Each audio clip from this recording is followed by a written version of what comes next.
A verdict of obedience on a disobedient Muslim wife. This is a love story that was written in English and translated into Arabic by Dr. A. Ahmed. Copyright. All rights reserved. All characters in this book are fictitious, and any resemblance to real people, living or dead, is purely coincidental. No part of this book may be reproduced, stored in a retrieval system, or transmitted in any form or by any means without the prior written permission of the author except by a reviewer who may quote brief paragraphs in a review to be printed in a newspaper, general magazine, school journal, or university article. This is a love story about three Muslim girls who are subjected to gross injustice, severe violence, and abhorrent persecution by Muslim men, religious leaders, Sharia court judges, and police officers in the Islamic community and the religion of Islam and its hostile, hateful, and abusive teachings against women's rights, which are innumerable. For example, beating of women, child marriage, circumcision of the private parts of Muslim girls, which is known as female genital mutilation or FGM, slaying them in honor killings, inequality between males and females in inheritance, testimony in court, marriage, divorce, men's guardianship over women, controlling their lives and destinies as if they are minors, physically handicapped or mentally retarded, and forcing them to wear the veil, hijab, niqab, or the humiliating black burqa as if they're frightening ghosts. Many Islamic countries prevent women from going to school and work, and they are forbidden to practice any kind of sports, and they are not allowed to go to gymnastics, beaches or swimming pools, cinemas or theaters. And none of them is allowed to leave the house without her husband or with a mahram man the woman is forbidden marry, such as her father or brother. They are also not allowed to fall in love with men before marriage or choose their future husbands or life partners. The story is about the three innocent girls, Intisar, Firdaus, and Mona. Chapter 11. Friends visit to the house of the alleged husband of Intisar. The family members of the four friends, including Sammy and Scylla, gathered together to discuss the serious problems they are facing. They agreed that Sayyid Osman al-Taib was the mastermind behind the evil plots. He had planned Intisar's marriage to Hassan to prevent his son Sammy from marrying a girl from a poor family. However, when it came to the purpose of his marriage to the younger sister Firdaus, the members could not figure out any reason. Some said he took advantage of Omar's desire to sell his sisters for money. Wherefore, the old man used his great wealth to buy a young girl for his sexual gratification. Others believe that he did it to prevent Sammy from marrying Intisar because according to Islam a son and his father are not allowed to marry the same sisters. Nevertheless, Farida, Sammy, and Scylla made a joint oath that only if they are killed or imprisoned could Sayyid Osman al-Taib and Hassan Majub al-Halali take Intisar and Firdaus from their home and rape them as kidnapped girls. After a long discussion, the very angry Frida, her two upset sisters, and their deeply hurt lovers decided to go and confront the great politician, Majub al-Halali, and his evil son, Hassan. The next day, the four lovers and Frida arrived at the house of the so-called Intisar's husband at 7 o'clock in the early morning. The great politician is at home, but his son is not there. They learned this report at the outer door from the armed security guard. They expressed their desire to meet with Mr. Majub al-Halali. The guard told them that it depended on the purpose of their visit and the famous politician's schedule. They told him that they wanted to uncover an evil plot made by some people in the city in which his son was involved. Moreover, they only gave Scylla's name and address. After 15 minutes, the guard opened the door and directed the 5 visitors to the room they are to enter. There is no one in the room, and so they wait another 5 minutes before they hear a voice telling them he will come in 5 minutes. When he came, he didn't keep his promise to add another 10 minutes. The visitors wondered when they saw the man who has come to fulfill the promise. One visitor mistook him for the father. Another thought he is the son. Yet another concluded that he is the grandfather. All these age groups are miraculously combined in that guy. So, until he spoke and then revealed his identity, the visitors were hanging in amazement. "Can you introduce yourselves, please?" asked the man of wonders. "I am Farida Ibrahim Mustafa Jaber, and this is my sister, Intisar, this man," Next to her is her fiancé, Sami Osman Al-Taib. That girl is my younger sister Firdaus. That man is Salah Hassan Ahmed Salah. He is Sami's friend. May I know the purpose of your visit? My sister, Intisar, without her knowledge or consent, an illegal marriage took place between her and your son Hassan. Frida looked suspiciously at the man of wonders and said, May I know whether you are Hassan's father or grandfather? I am neither his father nor his grandfather, nor do I have any blood relations with him. I am his father's personal secretary. My boss, Mr. Majub El-Hilali, has instructed me to study your case and decide whether it merits the disruption of his busy schedule. If I am satisfied with your problem, I will allow you to go ahead and meet him, or else I will be the last person you will see in this lodging. Frida said angrily, As I told you, this is my sister Intisar, and this boy is her fiancé, Sami. They are planning to get married soon. However, we were all shocked 2 days ago when we learned that the son of your boss married her without her knowledge or consent. Wonder Man said, Please wait. Then he walked across the room and took out a sheet of paper from the cupboard and read it silently. Did you say the girl is your sister? Yes, she is. What is her father's name, and what is your father's name? Of course, her father is my father. What's strange about that? I have already told you that our father's name is Ibrahim Mustafa Jaber. Wonder Man is offended by Frida's sarcastic answer. He said angrily, So what if I asked about her father's name and your father's name? I have 2 sisters, but neither of them have the same name as my father. My name is Fada Abdul Razak Karar. My first sister, Salma Muhammad Ahmed, and my second sister, Saida Abdul Wahab Jaffer.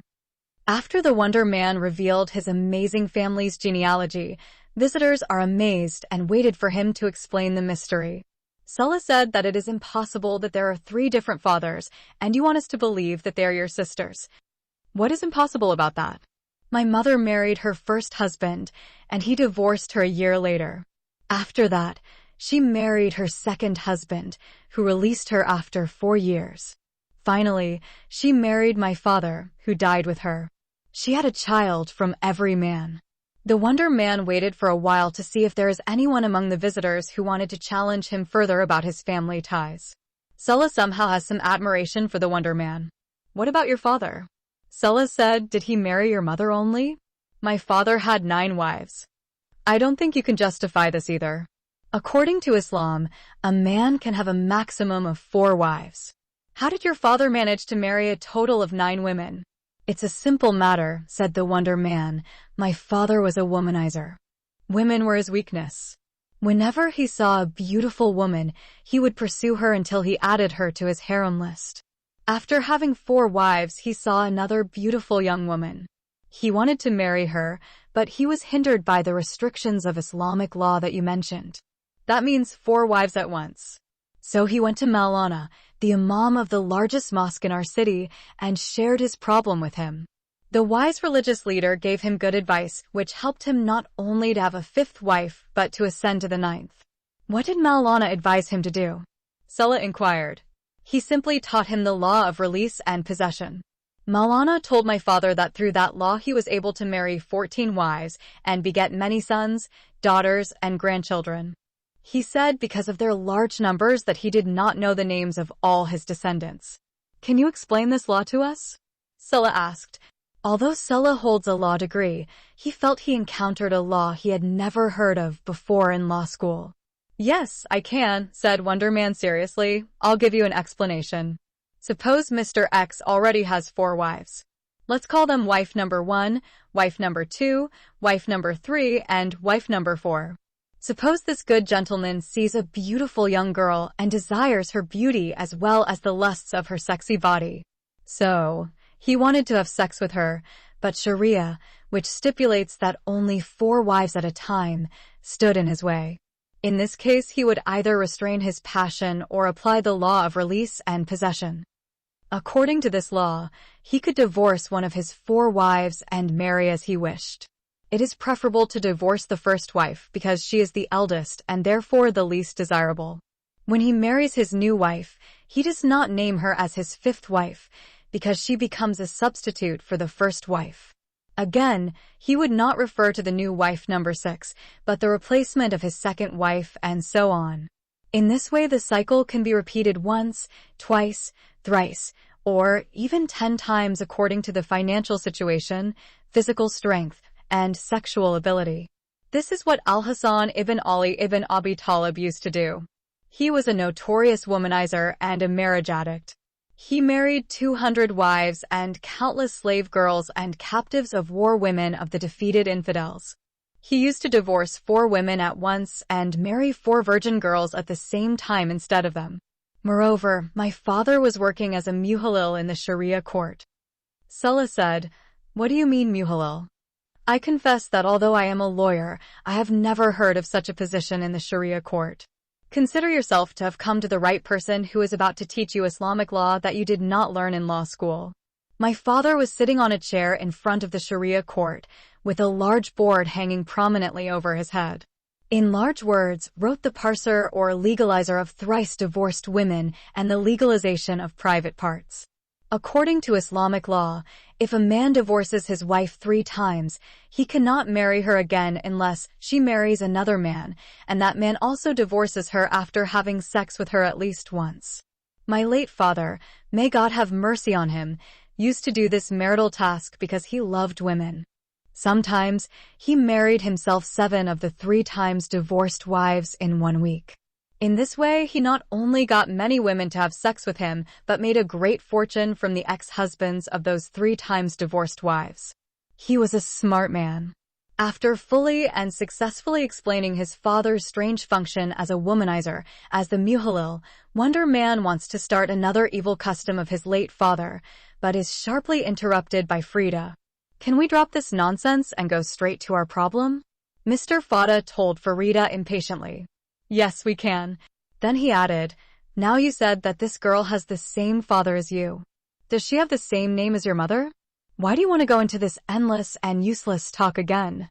We have the same father, the same mother, the same house, the same uncles and aunts, the same maidservant, the same dog. In short, we are real sisters, and I am her older sister and her only guardian. If what you said is true, then there is confusion in your relationship. According to my information, this girl has a guardian whose name is Omar, not Farida. I do not think that the virtuous imam of the biggest mosque in town Maulana Sheikh Marzouk confused Omar with Farida. In addition, I was present at the time of the conclusion and signing of the marriage contract and functioned as one of the 3 witnesses. So, you are not her guardian, Omar. You will never convince me that you are a brother and not the sister of my chief's son's bride. From head to toe you look like a girl, not a boy. Even your voice is a female voice, not a male one. You have big boobs, long hair, and you have a pussy, not a cock. Shut up your mouth, you tramp and impolite. Frida had to interrupt the secretary when he started using vulgar words to describe her. With all your knowledge and experience of polygamy, do you not yet understand that the evil practice brings enmity and hatred between rival wives and their children? Our father was also a polygamist, but he was not as notorious as yours. He married 2 wives. From his first wife, he had Omar and Badriya. From his second wife, he gave birth to me, Intisar, Osman, and Firdaus. There was an old enmity between his 2 wives, which passed on to their children. That is why Umar conspired with Hassan and sold him Intisar. This is an extraordinarily complex problem. I think I should pass it on to my boss. You'll see him in 5 minutes. Then Wonder Man apologized and walked out of the room. Among the 4 great men in the city of Gedaref, Hajj Muhammad, Maulana Sheikh Marzouk, Mr. Osman Al-Taib, Mr. Majub Al-Halali is the least among them in age, wealth, power, number of wives, and number of children. Because he only has 1 wife and 1 son. In addition, he comes from an extremely poor family. The only advantage he has over the other 3 great men is that he has completed 12th grade and thus has become a great orator. Another notable difference is he is a tall, handsome man with a gentle smile on his face. After many years of struggle, he won the elections as a representative for the city of Gedaref in the General Assembly in Khartoum City. Hello, ladies and gentlemen, said the great politician as soon as he entered the hall. The visitors rose to their feet in respect and shook hands with their political leader. Please sit down, guys. Who will start the introduction? I think you should start first because you're the most. As a politician, I believe in democracy, which is the rule of the majority. Well, Frida said, this is my sister Intisar, and this is her fiancé, Sami Osman Al-Tayyib.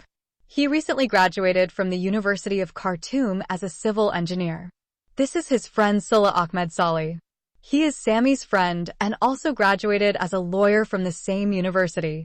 This is my younger sister Firdaus. My name is Farida Ibrahim Mustafa Jaber.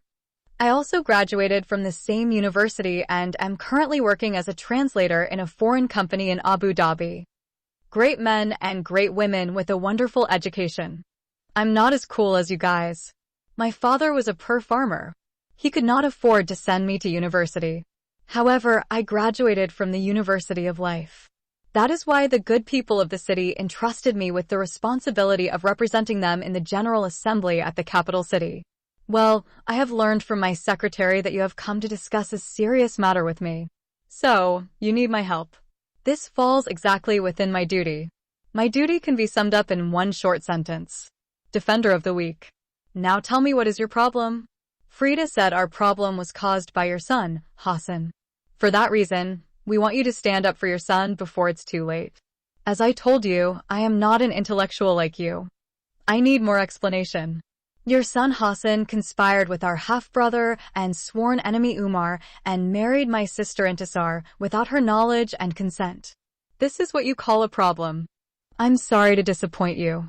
I would never call this a serious issue. It's just a misunderstanding, and if you listen to me, I'm sure your doubts will be cleared. This is the story in a less complicated way and in an amazingly simple version. My son loves a girl I've never seen even once. He claimed that she is the most beautiful girl in town. He said that the girl also loves him.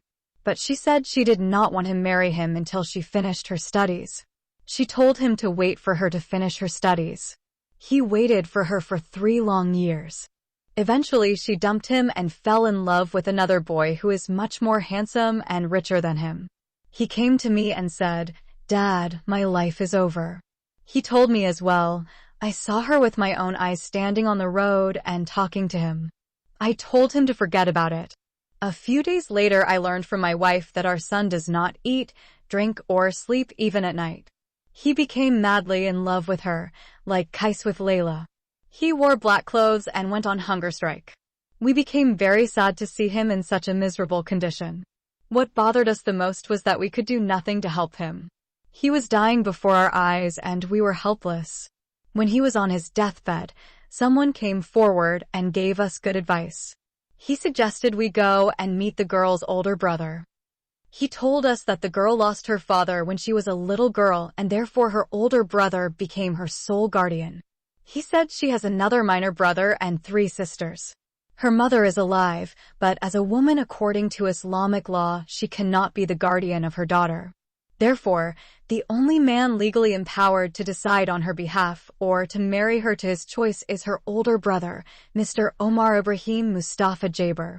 He said, this is Omar, wise and righteous, and he is the son of 26 years old. We accepted the advice of that good man and went and explained our problem to Omar. He welcomed us and appreciated our visit. Then he told us that he was unhappy with his sister's love affair with the son of that wealthy man named Sami Osman Al-Tayyib. Accordingly, he expressed his desire to give his sister to my son as a legal wife. He said he knew eventually the rich boy would ruin her life and then throw her out on the streets. He further said that he had heard that many poor girls like his poor sister in the past were deceived in the name of love by rich boys. When these poor girls became pregnant with illegitimate children, or so-called Aulad Haram, some of them were killed by their fathers in honor killings, some committed suicide by burning their bodies, and some fled from their homes and became prostitutes in other cities. So, he said he was ready to save his family's honor and stop his sister from ruining her life and spoiling his father's name. Accordingly, he said that he would give his sister Intisar in a lawful marriage to my good son, Hassan. However, I said to him, let me first meet the wealthy businessman tycoon Mr. Osman Al-Tayyib, and see if his son Sammy is serious about his relationship with the girl, and whether he will not mind if his rich son marries the poor girl. When I spoke with Mr. Osman Al-Tayyib, he was strongly opposed to the friendship between his rich son and the poor girl. He also told me that he had already decided to marry his son, Sammy, to Samia, the daughter of Maulana Sheikh Marzouk. After that, I went to the imam of the big mosque and consulted him about the marriage. He told me because the girl's father died, and according to Islamic law her older brother has the right to marry her to any man he loves. I did not stop at Maulana but approached the elders who lived near the girl's house and asked for their advice. They collectively told me that what Omar plans to do for his sister Intisar is a very good victory. Moreover, they said that everyone in their neighborhood was worried about the poor girl's love affair with that rich man's son. After those sheiks gave their consent, I went to Umar and took him to the Mazun Maulana. And we decided on the day of marriage. On the appointed day, the bride's guardian, Umar, my son Hassan, the groom, the imam of the mosque, Maulana Sheikh Marzouk, me, and many sheiks gathered in the mosque and we performed the marriage contract. The next day, I sent my son, the groom, Hassan, and the brother, the guardian, Omar, to the house of his bride, Intisar. When they went there, they learned from the mother that her daughter had gone to Khartoum to receive her older sister, Frida. But through my son, I learned that the mother did not like the idea of approaching Omar for her daughter's marriage. I told my son that it was normal for her to object because Omar is the son of her late husband's first wife. In other words, as rival wives they hate one another and their offspring dislikes each other too.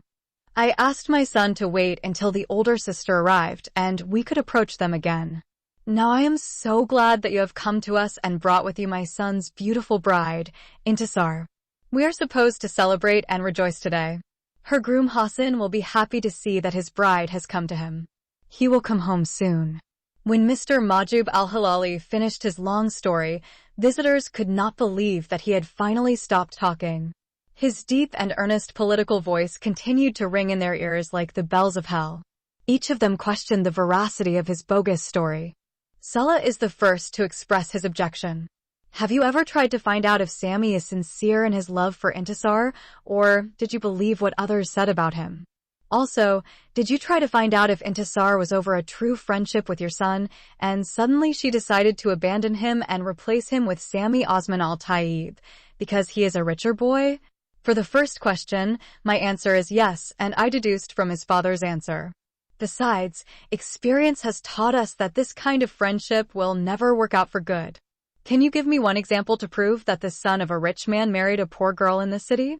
Regarding the second question, I can simply tell you I know my son would not lie to me if he had not been cheated by his girlfriend who dumped him and went to a rich boy.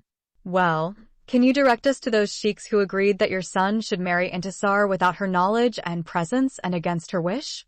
This is a confidential matter. Can you tell us who is the good person who advised you to approach Brother Omar? I can't tell you his name, but I can say he is a social counselor who always helps people who are like us in such an inconvenient situation.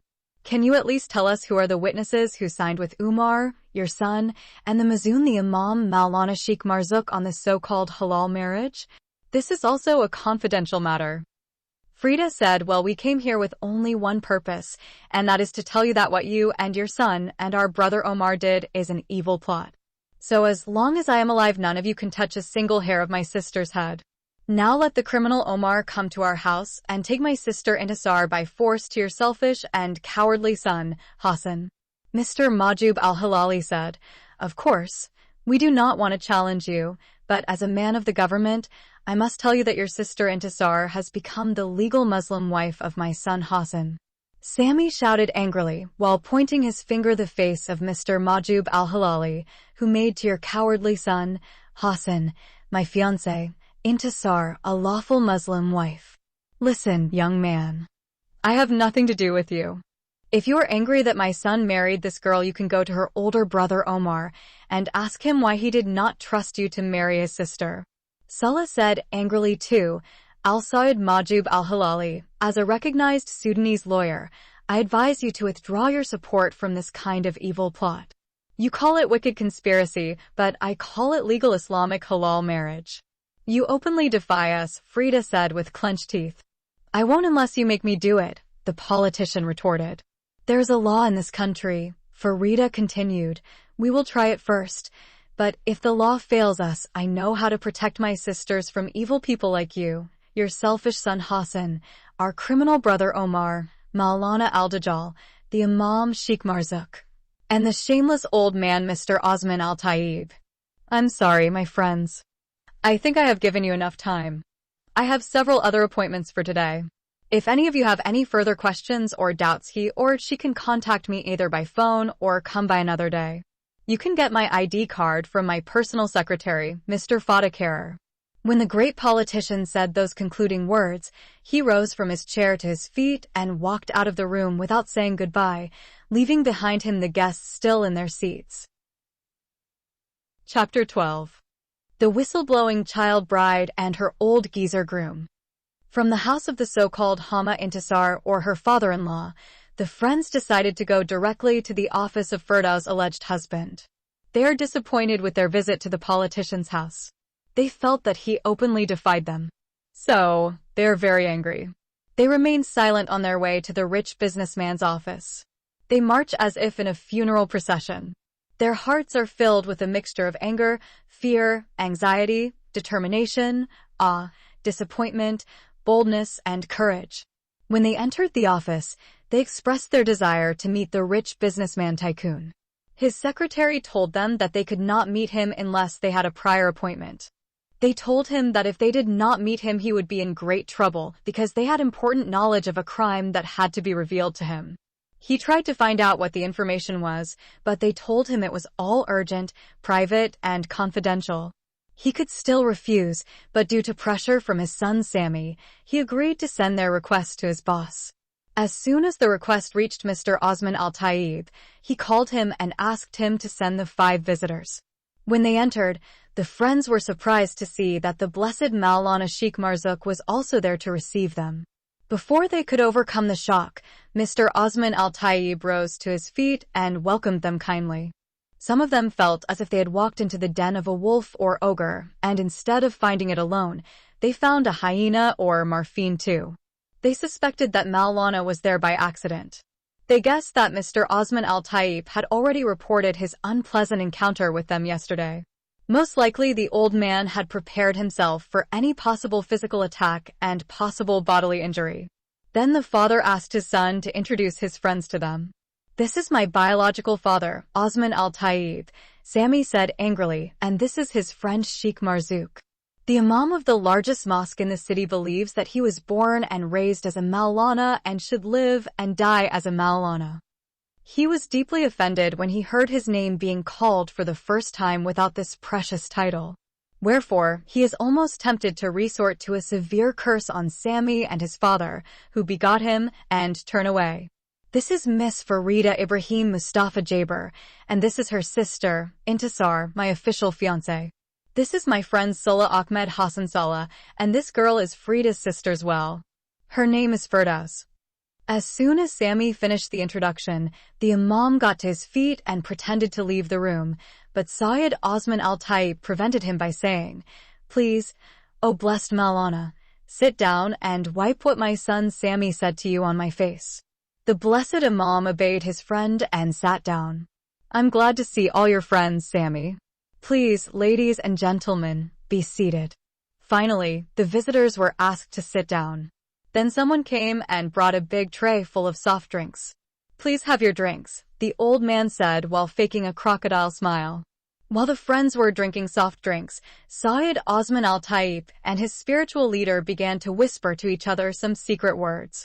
Then the old man opened his bag and removed some pictures from it and gave them to his friend Maulana to show for himself.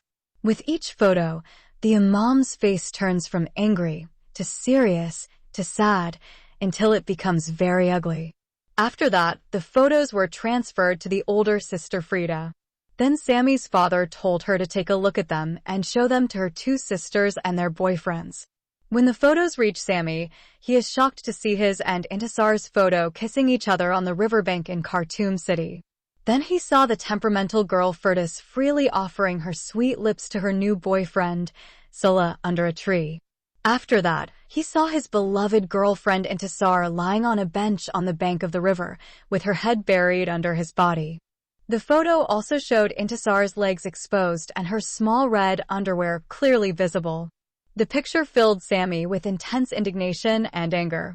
His wrath swelled when he saw her covering her face with her hands and starting to cry. Firdaus also started crying. Farida and Scylla bowed their heads. Nevertheless, the lover fell on his knees in front of his beloved, took her face in his hands, and looked into her beautiful eyes, which were full of tears. Then he kissed her sweet lips once, twice, and thrice, and the two intimate lovers entered into a deep intimacy and passionate kissing. The so-called blessed Maulana, who has never kissed any of his 4 wives and has never seen a kiss before, has closed his old eyes. He does not want to see the act of haram and immorality happening in front of him between an unmarried boy and girl. Al-Sayyid Osman al-Tayyib interpreted his son and his fiancée's bold act as open adultery, and prostitution disguised as forbidden love. Accordingly, he started trembling and sweating and his mouth was foaming. Scylla and Farida raised their heads. Firdaus stopped crying and her tears stopped. And when the two lovers continued to hold each other and kiss unceasingly, Mr. Osman al-Tayyib rose to his feet and shouted at them in the loud voice of an angry ogre. "Get out of my office, you 4 adulterers, the 5th gay woman, but the other whore too." Frida also got to her feet and yelled at the angry old man. "We are good citizens and our morals are better than you and this evil religious man. What do you want from me? Sammy is no longer my son. From today I will disown him. You ruined his life and corrupted his morals. Take him and go. We didn't come here to take Sammy. We have come to talk to you about the 2 evil plots that you, the criminal Omar, the impostor Hassan, and this Antichrist Imam did against my innocent sisters, Intisar and Firdaus. Just go to the criminal court and file a complaint against us." Of course, Scylla shouted, "This matter will be brought before the criminal court, because it is not only a crime against Frida and her 2 sisters, but against all humanity." Sayyid Osman al-Tayyib said the Imam, "This case will not be presented to the secular criminal court. It will be dealt with in the Sharia court, and we are the people of Sharia." Scylla said, "Aren't you ashamed to defend a shameless old man like that who wanted to marry a girl younger than his son? What's wrong with that? It is an accepted Islamic tradition. And our blessed Prophet Muhammad, may God bless him and grant him peace, did it." When none of the friends repeated the obligatory praise of the Prophet Muhammad, Maulana rebuked Satan and asked God for forgiveness for himself and his evil friend. Then he added that the Prophet had married our mother Aisha, the mother of all believers, when she was 6 years old and he was over 50. He consummated his marriage to her when she was 9 years old.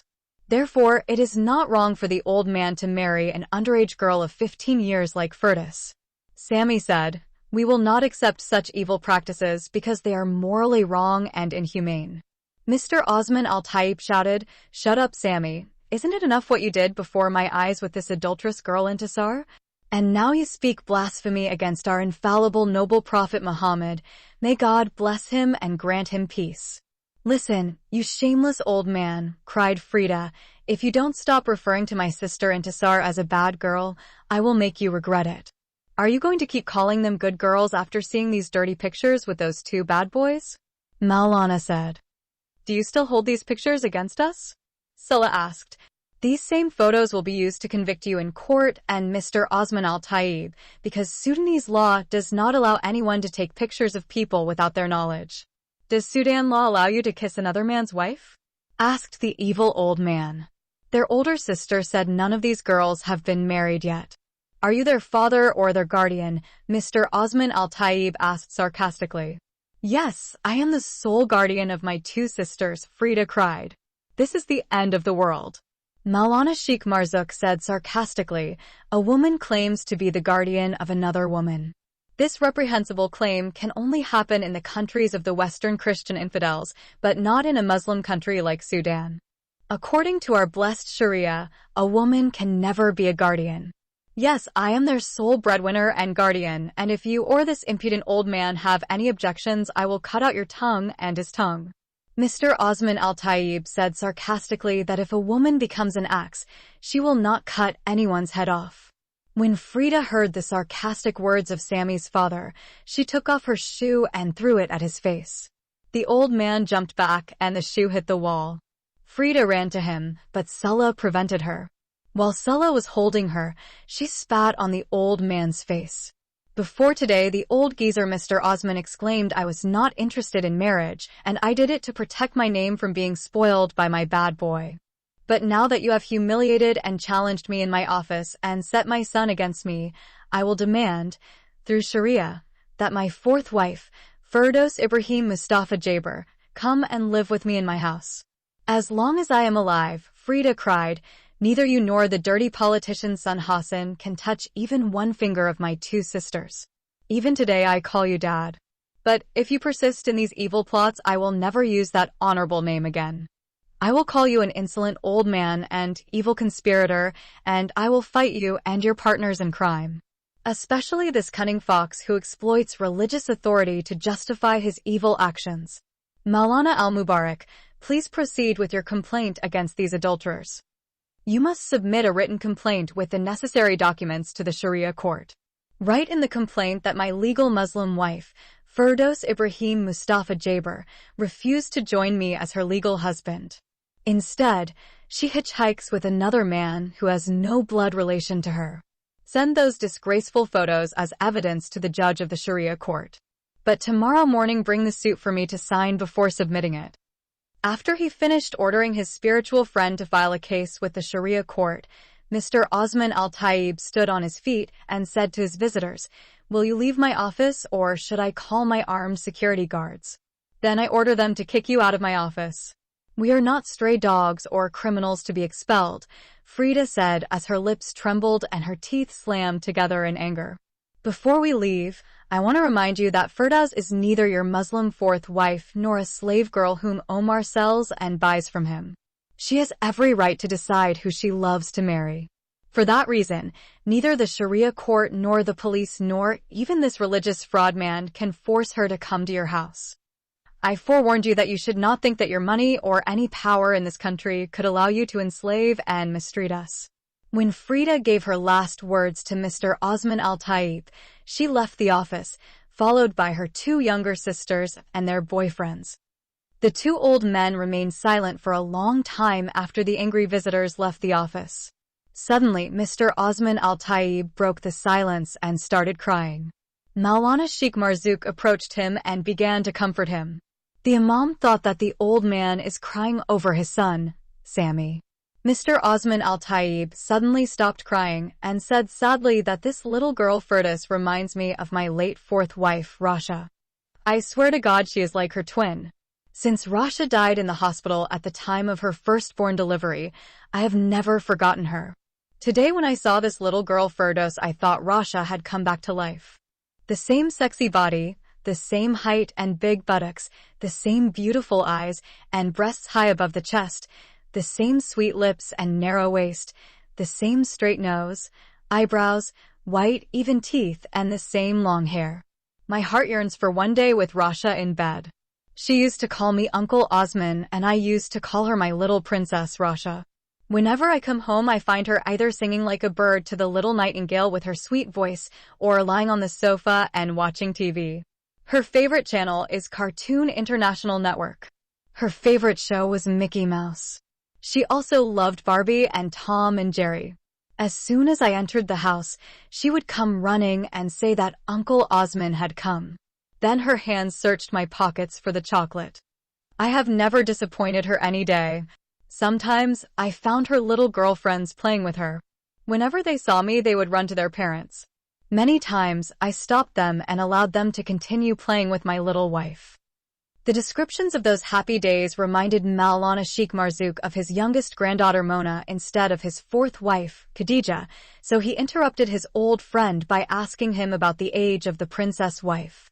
She was only 13 years old when I married her and I was 64. She died after 1 year of our happy married life. She died due to a cesarean surgery during her first childbirth. Even her young child died with her. If I had known that she would die of childbirth, I would not have made her pregnant at that young underage.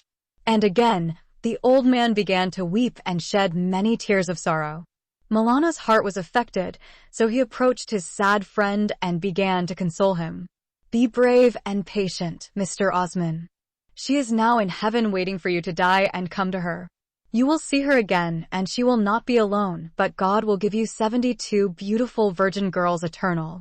Then your joy will be forever. When the Imam realized that his words did not comfort his crying friend, he approached him and whispered in his ears. Do not forget that God has given you another twin from Russia. She is beautiful as her name Firdaus means paradise. She will be your heaven on earth. These last words of Maulana fell like dew from heaven on the grieving old man's heart. So, they made him happy like a groom who is about to spend his honeymoon with his beautiful underage virgin bride. After the confrontation with the conspirators, the four friends and Farida went to the house and began to discuss the serious problems they were facing. They have collected enough information about the two evil plots. But somehow they felt that some important questions had to be answered before they could go to a lawyer and file their complaint. The first question that Sulla asked was, how did Mr. Osman Al-Taib know Hassan's love for Intisar? Secondly, why did Firdaus get married to obscure his son, not Intisar? For if he had married Intisar, it would have served the same purpose and made it more difficult for his son Sami. Thirdly, who are the other two witnesses? According to Mazoon's confession, the same three witnesses acted in both marriages. If the politician's secretary, Mr. Fada Abdulrazak, was a witness, who are the other two? Sulla guessed that Mr. Majub al-Hilali could be one, but Mr. Osman al-Taib could not be a witness in either marriage because he is the husband in the second marriage. The same can be said of Hassan. Sulla concluded that there must be a third witness. And the third witness, according to him, should be the so-called social counselor who directed Mr. Majub al-Hilali and his son Hassan to the brother Omar. It must have been the same person who advised Mr. Osman al-Taib to communicate with Omar. Therefore, this person must have been aware of the enmity that existed between Omar's family and Intisar's family. This grave hatred arose because of polygamy. In this case, only a close friend or relative can fulfill such a requirement. Frida and her sisters tried hard to find such a person among their relatives and friends, but they could not. Sulla concluded that the third witness was most likely the mastermind behind the two plots. However, the friends could find no evidence to lead them to him. The only place left for them is the Sharia court. As soon as the lawyer Sulla mentioned the Sharia court, the other friends asked him many questions. What will the Sharia court do if my sisters refuse to attend the trial? Frida asked. The judge of the Sharia court issues his judgment on them in their absence. But my advice is to appear before the judge and try to convince him of the illegality of the two marriages. What will happen if we can't convince him? Intisar asked. In this case, Sulla replied, he would issue a judgment called the verdict of obedience. Firdaus asked her lover what the verdict of obedience is. According to the verdict of obedience, a rebellious wife should be taken to her husband's house by the police. The two sisters became frightened when they heard that they might be taken by force by their alleged husbands. When Sulla saw their fears, he said, I didn't mean to scare you, but this is what is supposed to happen if we will not be able to convince the Sharia court that the two marriages are malicious plots. However, the Sharia court is not the final authority. There is the Supreme Court. We will refer the case to the Supreme Court if we fail to convince the Sharia court. Intisar asked if the Sharia court issued its verdict of obedience, would they immediately send the police to our house? Not right away. They must first send 3 requests for the disobedient wife to join her husband, but if she refuses to respond to those requests, they will send the police. Frida said, I will not allow the police to enter my house. Sulla said, you can resist them, but you know what the police do in such a situation. Let them do what they want, but they can't force my sisters to follow them as long as I live. They can't take my sisters unless I'm dead or in prison. Don't worry, my dear friends Frida, Intisar, Sami, and Firdaus, they won't get that far. As soon as the Sharia court issues a judgment of obedience and orders the police to take the rebellious wife to the house of obedience, we will file our complaint against Mr. Osman al-Tayyib and his gang. I know Sudanese law and I will defend Intisar and Firdaus, and I am quite certain that I will prove to the High Court judge and jury the evil conspiracies, and I am very certain that the court will annul those sham marriages. Why can't we immediately file the case and send it to the Supreme Court? Sammy said, why do we wait for them to go to court before us? We can't do that. This kind of marital problem must be dealt with first in the Sharia court. Only after that can we be taken to the Supreme Court. Why was the Sharia court given such power to pass such a jungle-like law euphemistically called the Verdict of Obedience? Sammy asked. In fact, the Verdict of Obedience or the House of Obedience was based on accepted religious authority. Intisar asked, but you said the Supreme Court can stop the implementation of such an inhuman sentence. Yes, it is possible if we can convince them of the illegality of the two marriages.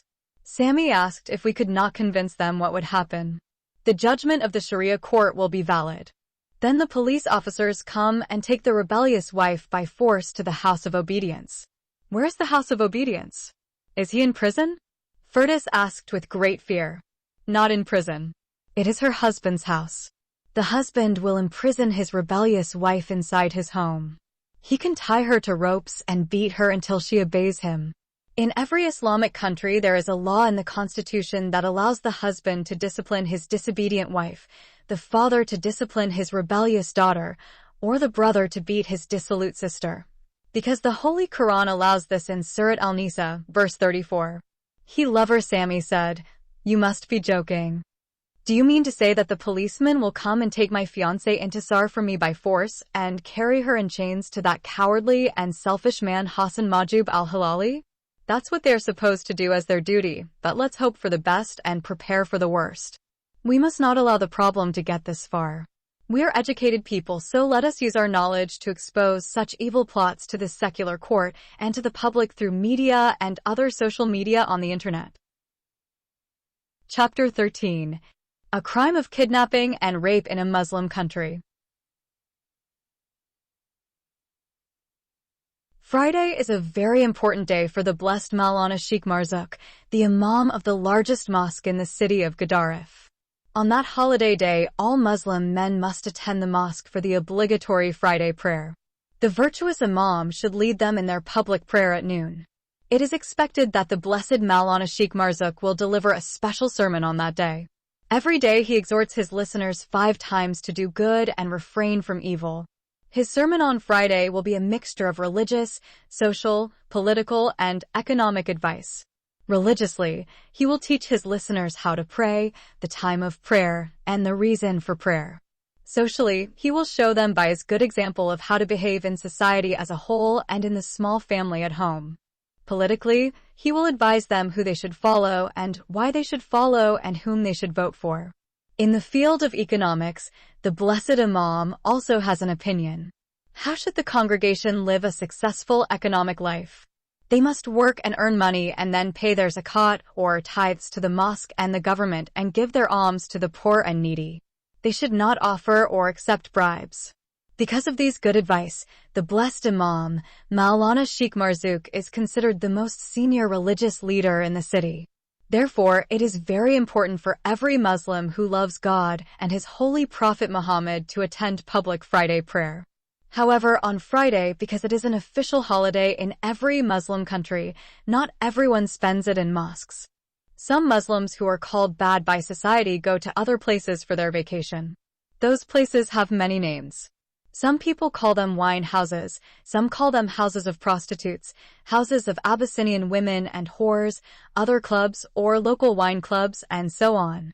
Unfortunately, many Sudanese mistakenly consider all Ethiopian women to be prostitutes, and that is why they call brothels in Sudan slut houses of Abyssinian women. Before moving on, it is good to talk a little about the visitors to these brothels and taverns. The phrase wicked is often used as an umbrella to cover many kinds of vices. Not every visitor has to have all of them. Sometimes you might see someone who society considers a good guy there, so calling him a bad guy will cause a contradiction to the social evaluation of that person. He might go there at night to indulge in fornication, consume cheap local liquor, or buy drugs. So, if we allow such exceptional cases, the rest of the visitors certainly deserve to be called the bad guys. But again, between the villains there are also differences in degrees.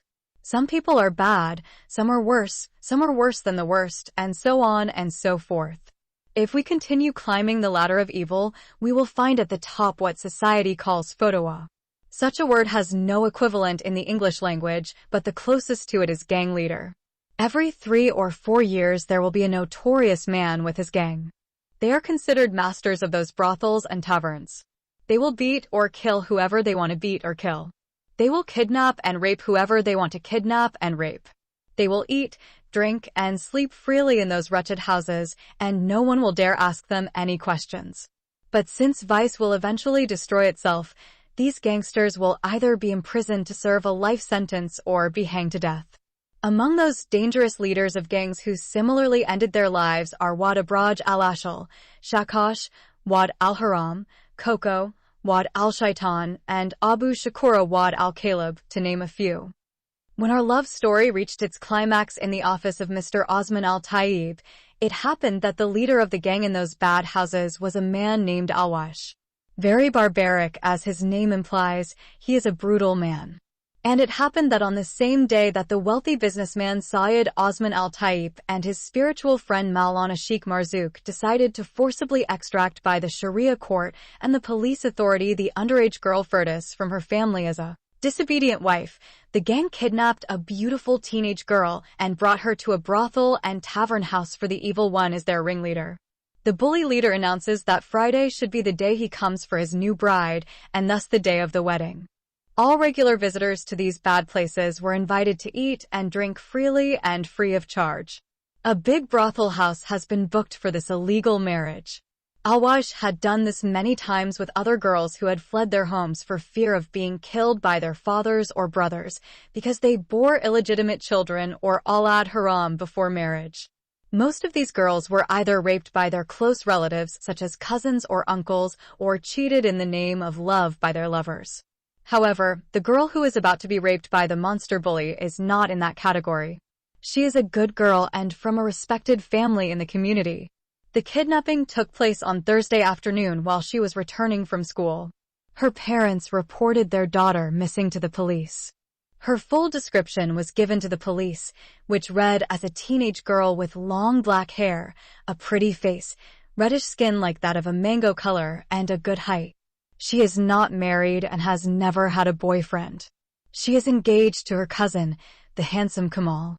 She is 16 years old and in 9th grade. Once the police inspector in charge received the complaint, he sent his policemen for a city-wide inspection. The careful search began on Thursday evening. Every bus station, train station, truck station, movie theater, hospital, hotel, motel, and other public places has been carefully researched. Her photo and full description were sent to local newspapers, TV channels, radio stations, and displayed on the internet. However, all efforts are fruitless. The next day, the police inspector tells her parents that their daughter must have eloped with someone who cheated on her under the pretense of love. But her parents refuse to believe that their good daughter could do such an abominable act. They told the police inspector that she was engaged to her cousin Kamal and that she is happy about it. Although he didn't believe them, he told them to come the next day. At noon on the same Friday, when the virtuous Imam, the eminent Sheikh Marzouk, began delivering his sermon in the largest mosque in town, the beast began to rape the innocent girl. She was slapped, kicked, tortured, and brutally raped by the evil rapist. After that, the human beast came out of his lair to celebrate his victory over his prey with his gang and the rest of the visitors. The sinister celebration continued all day and night. During that time, the monster repeated his evil deed many times over the kidnapped innocent girl. When he became completely exhausted, he gave permission to his 5 men who had kidnapped the girl for him to share the prey among themselves. Likewise, these 5 human beasts raped the kidnapped innocent teenage girl. By Saturday morning, the police inspector ordered his men to ease up on the search. He concluded that it was a normal condition that had occurred many times. It is likely that the girl is in love with someone who was not approved of by the family. In order to break off her relationship, they tried to force her to marry her cousin. For that reason, she eloped with her lover. Sooner or later, a relative or a friend in another city will see her and inform her family. So why should he bother his policeman, disturb his work routine, and keep looking for her in such a big country? By Saturday afternoon, the missing girl had been completely forgotten by the police inspector. But at 5:30 p.m., the same inspector received an anonymous phone call. Inform the caller of the following information. Listen, sir, I am a good citizen. My only problem is that I drink locally made liquor and like to have sex with a hooker. It is my regular practice. Every Friday afternoon, I go to brothels and taverns. I usually don't like to sit there for long. But something unusual happened yesterday that made me spend the whole night there. When I went there, I was surprised to find out that wines, food, cold drinks, candies, and cookies and cigarettes were distributed for free, which was not the case before. Accordingly, I had to sit back and enjoy this rare generosity. Later, I inquired about some of the other visitors on occasion what had caused the owner of this brothel and tavern house to show such rare generosity. Then I was told that there was a wedding. I asked who the groom was and who was the lucky bride to have such a generous man. They said they knew neither the bride nor the groom. After some time, a monster-like man appeared and introduced himself as the bridegroom. He thanked the crowd for their participation in his soon-to-be beginning wedding. He was surrounded by 5 men who I mistakenly thought were his bodyguards. Then a female singer started singing vulgar songs.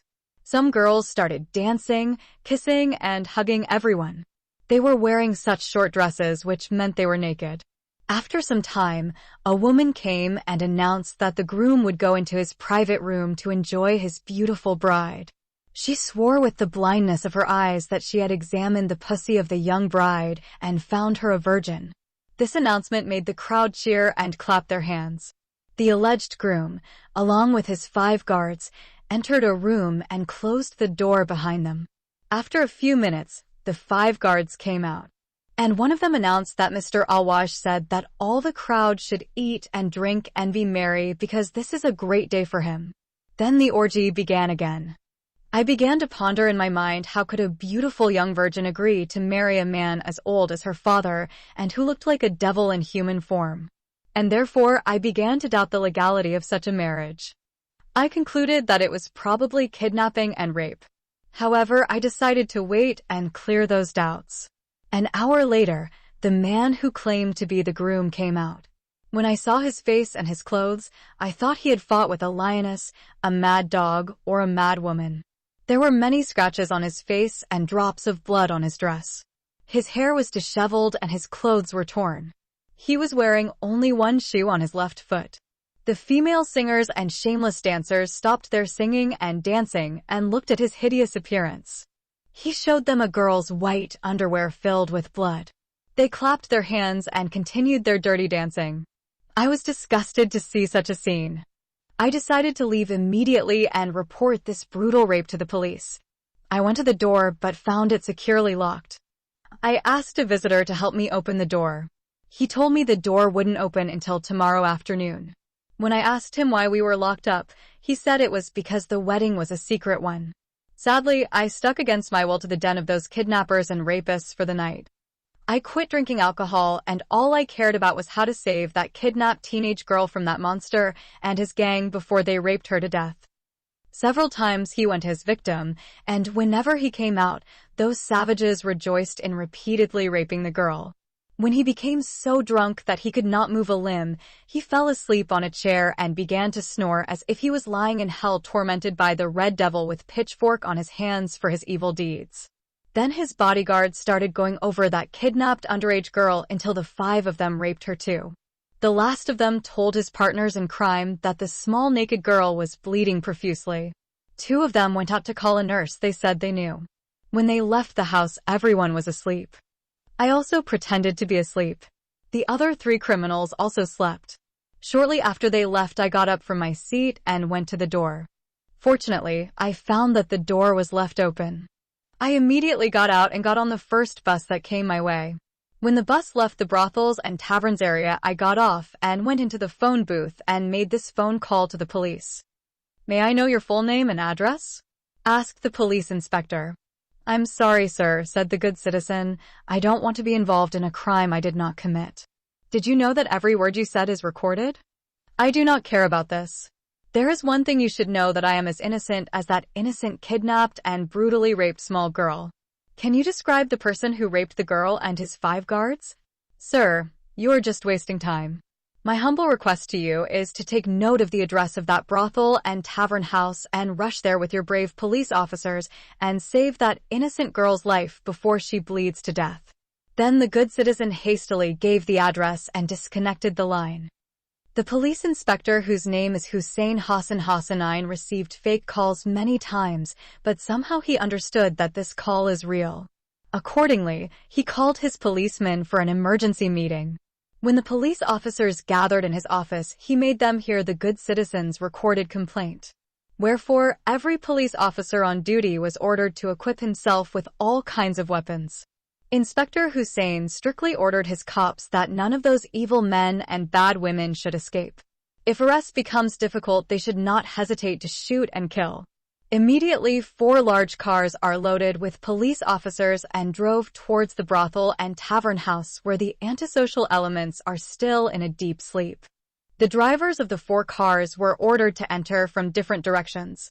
The cops are also told as soon as they hear the police siren, they have to jump out of their cars and run quickly towards the tavern house in question and attack the enemy. The question of who is innocent or guilty should only be asked at the police headquarters. Wherefore, every human being or animal in that brothel house should be treated as a very dangerous criminal and therefore deserve to be beaten, slapped, kicked, spit on the face, hit on the head, and if necessary, killed on the spot. Whether the criminal is male, female, or animal, he should be treated the same. As the community guards closed in on the brothels and taverns' red light area, one by one the antisocial elements began to emerge from their slumber. In a few minutes, the ringleader and his gang men and bad women became busy washing their beast-like faces, brushing their cannibal teeth, combing their ruffled hair, and changing their dirty clothes. As evening fell, some of them began to appear as humans again. The beast has an instinct that always warns him of approaching danger. He can smell a cop a mile away. So, he got to his feet and listened for a while. Reassured by his criminal sixth sense about the approaching police cars, he entered a room and closed the door behind him. Then he called one of his comrades in the police department. His spy informed him about the good citizen who betrayed him and his gang and informed the police authority of his current crime of kidnapping and rape. So, the evil man cut the bars of the window and ran away. None of his men and women noticed him escaping alone. When the police raided the tavern house, he is 10 minutes away from the crime scene. The taxi that had picked him up exited the brothel and tavern red light area and entered the civilized area. At that time, the men and women of Alwash heard a loud police whistle, then a loud horn, heavy gunfire in the air, and a loud shout of Inspector Hussein ordering the attack to begin. As bad guys never surrender to police easily, every person has equipped himself or herself within a few minutes with 1 or 2 self-defense weapons like chairs, benches, tables, knives, sticks, stones, swords, hammers, chains, and many other unknown things. They even created obstacles and strongholds. The cops are like an army of locusts that came to devour a crop that onlookers can see climbing the wall and leaping into the haunted house of human demons. Only a few of them preferred to enter through the door. Immediately, the 2 forces met in a bloody battle. In the first hour, neither of the 2 powers showed signs of victory, defeat, or retreat. Despite this, many were stabbed, wounded, shot, fell dead, and trampled underfoot. Meanwhile, Inspector Hussein and half of his force surround the tavern house from the outside. They guard the brothel house from the cowards of both powers so that no one runs out from the battlefield. Inspector Hussein strictly ordered his police officers that if a coward is from the enemy's side, he should be mercilessly beaten and taken alive, but if he is one of his cops, he should be shot dead. When another hour has passed and the battle seems endless, Inspector Hussein is forced to leave with another half of his external force. These newcomers made a difference and eventually won the battle. When they entered the battlefield, they were forced to jump over the corpses of their fellow police officers. By then, the enemy's resistance force was half gone. Therefore, the bad guys and shameless women fought for another hour against the new police force and surrendered. The number of those who surrendered is small compared to those who were killed or seriously wounded. At once he heard a cry of victory. Inspector Hussein, who thought he was the only one who fought and won the battle, came running inside the brothel and tavern house to survey the damage. The first thing he saw was that those who fell to the ground were more than those who were standing on their feet or kneeling on their knees. Again, he saw among the fallen those on his side more numerous than those on the side of the enemy. This difference only increased his anger, and then he started kicking, slapping, and hitting those who were kneeling and putting their hands on their heads. When his anger subsided, he ordered his living cops to open every room, bathroom, storeroom, and toilet and to pull out the hidden cowards. The police officers smashed every door, window, and closet and turned over every chair, bed, and ransacked all rooms. Most of those found in those hiding places are young women and a few cops. 3 police officers reported a girl in one of the rooms who is either dead or dying. Hearing this report, the police inspector Hussein rushed and entered the room to save the kidnapped girl for whom the bloody battle has been fought. He found her clothes torn, her hair cut, her face received many slaps and blows, some of her teeth are broken, and every part of her body is bleeding profusely. She appeared to him as if she had been attacked by wild beasts. He examined her heart to find out if she is alive or dead. Fortunately, he found her heart is still beating. He immediately ordered 5 of his cops to remove the seriously wounded girl. The 5 police officers covered the girl's completely naked body with a bed sheet, took her to the ambulance, and then rushed her to the nearest hospital. The pathetic situation of the innocent kidnapped and brutally gang-raped underage girl increased the displeasure of Inspector Hussein, so he ran out shouting at his cops and asking them to know who the gang members and their ringleader are. Upon first checking the bodies of the dead, Alwash and his 5 men are not found. After that, the examination moves to the surrendered enemies. The 5 kidnappers and rapists are found, but their ringleader has been reported missing and most likely escaped. Police Inspector Hussein is enraged by this report and then told his officers that their victory would not be considered a real victory for the public and the authority of the police unless the fleeing enemy chief is arrested. So, he took out half of his indignation on these 5 surrendered criminals and the other half reserved for their evil ringleader. Then he ordered his surviving police officers to take the dead and wounded to the hospital and the living to prison. The arrested women asked him to let them change their dresses so that they would look decent in front of the huge crowd that had gathered outside. Their application was strongly refused, and so they were removed from the brothel and tavern house half-naked or fully naked. When they appeared in such an inappropriate way in front of the people in that red light area, there was a lot of shouting and cheering among the onlookers. Some teenage boys touched the vulgar naked bodies of female singers and dancers. They enjoyed touching the big breasts and huge buttocks of these completely naked young women. Some wicked men reached out and touched the hairy private parts of these prostitutes. A bold man opened his underwear and tried to insert his penis into the pussy of a sexy naked girl, but the police kicked him in the stomach, hit his head with a stick and rendered him unconscious and took his body as one of the arrested suspects. Among the apprehended singers and dancers there are also gays, some lesbians, and homosexual men. There are many underage girls among the detainees. All those shameless female singers and dancers have come from Kassala City to attend the sinister wedding in Gadaref City. As soon as Inspector Hussein arrived at his office, he called the parents of the missing underage girl and asked them to go to the hospital to identify their daughter.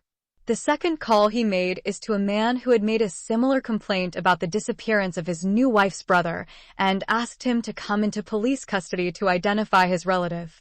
An hour later, the man came to the police headquarters. Then Inspector Hussein showed him the arrested suspects. Unfortunately, the man's brother-in-law happened to be one of the 5 kidnappers and rapists of the innocent girl. The man asked Inspector Hussein to cooperate, but the policeman refused at first. Then the man wrote and signed a blank check and instructed the Inspector Hussein to enter whatever amount of money he wished to receive. In the blink of an eye, the check disappeared in the inspector's pocket, thus the crime of kidnapping and rape is removed from the son-in-law, and he is instantly acquitted. Shortly after that secret deal, a phone call came in from the hospital saying that the girl has been identified. Her parents have identified her as their missing daughter who disappeared on Thursday afternoon while on her way home from school. She is alive, but still in a very critical condition. Chapter 14. The disobedient wife stands before the Sharia court judge.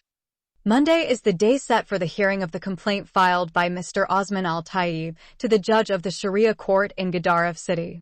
In his complaint, he mentioned a lawsuit against his disobedient fourth Muslim wife, Mrs. Firdos Ibrahim Mustafa Jaber, because she refused to recognize him as her legal husband. Firdos's marriage to the old man was held by her guardian, her older half-brother, Omar Ibrahim Mustafa Jaber, and this happened without her presence, knowledge, or consent. The aforementioned husband is 70 years old while his fourth wife is only 15 years old. Mr. Osman Al-Tayyib is also married to other women who are his 3 wives and has many children and grandchildren. With that, the teenage girl Firdaus became his Muslim wife number 4. The complaint was filed last Thursday morning.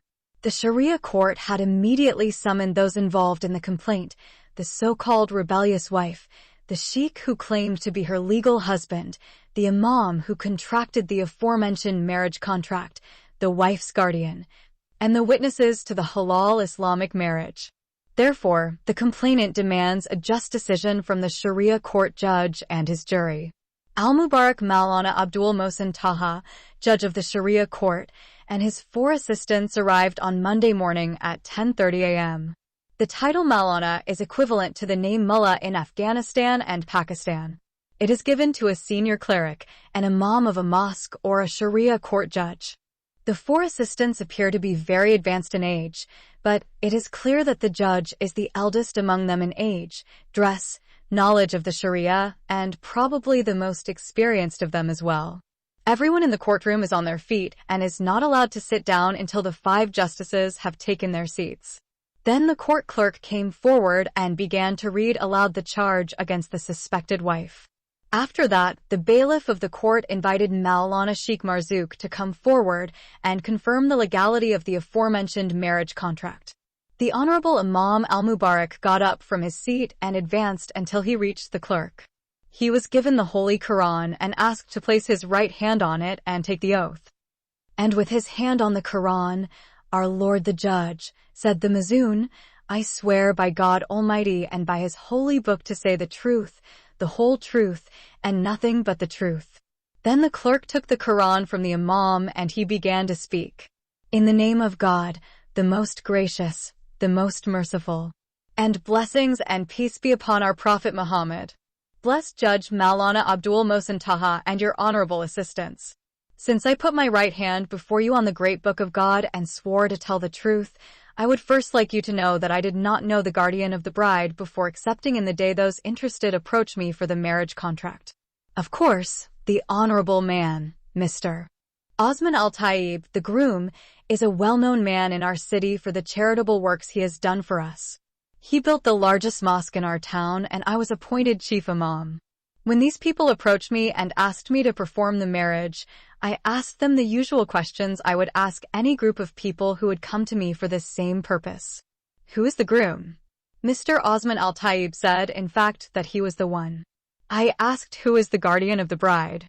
Mr. Omar Ibrahim Mustafa Jaber said that he was the guardian. He also told me that the bride was his sister and that he was her older brother. I asked him where her father was.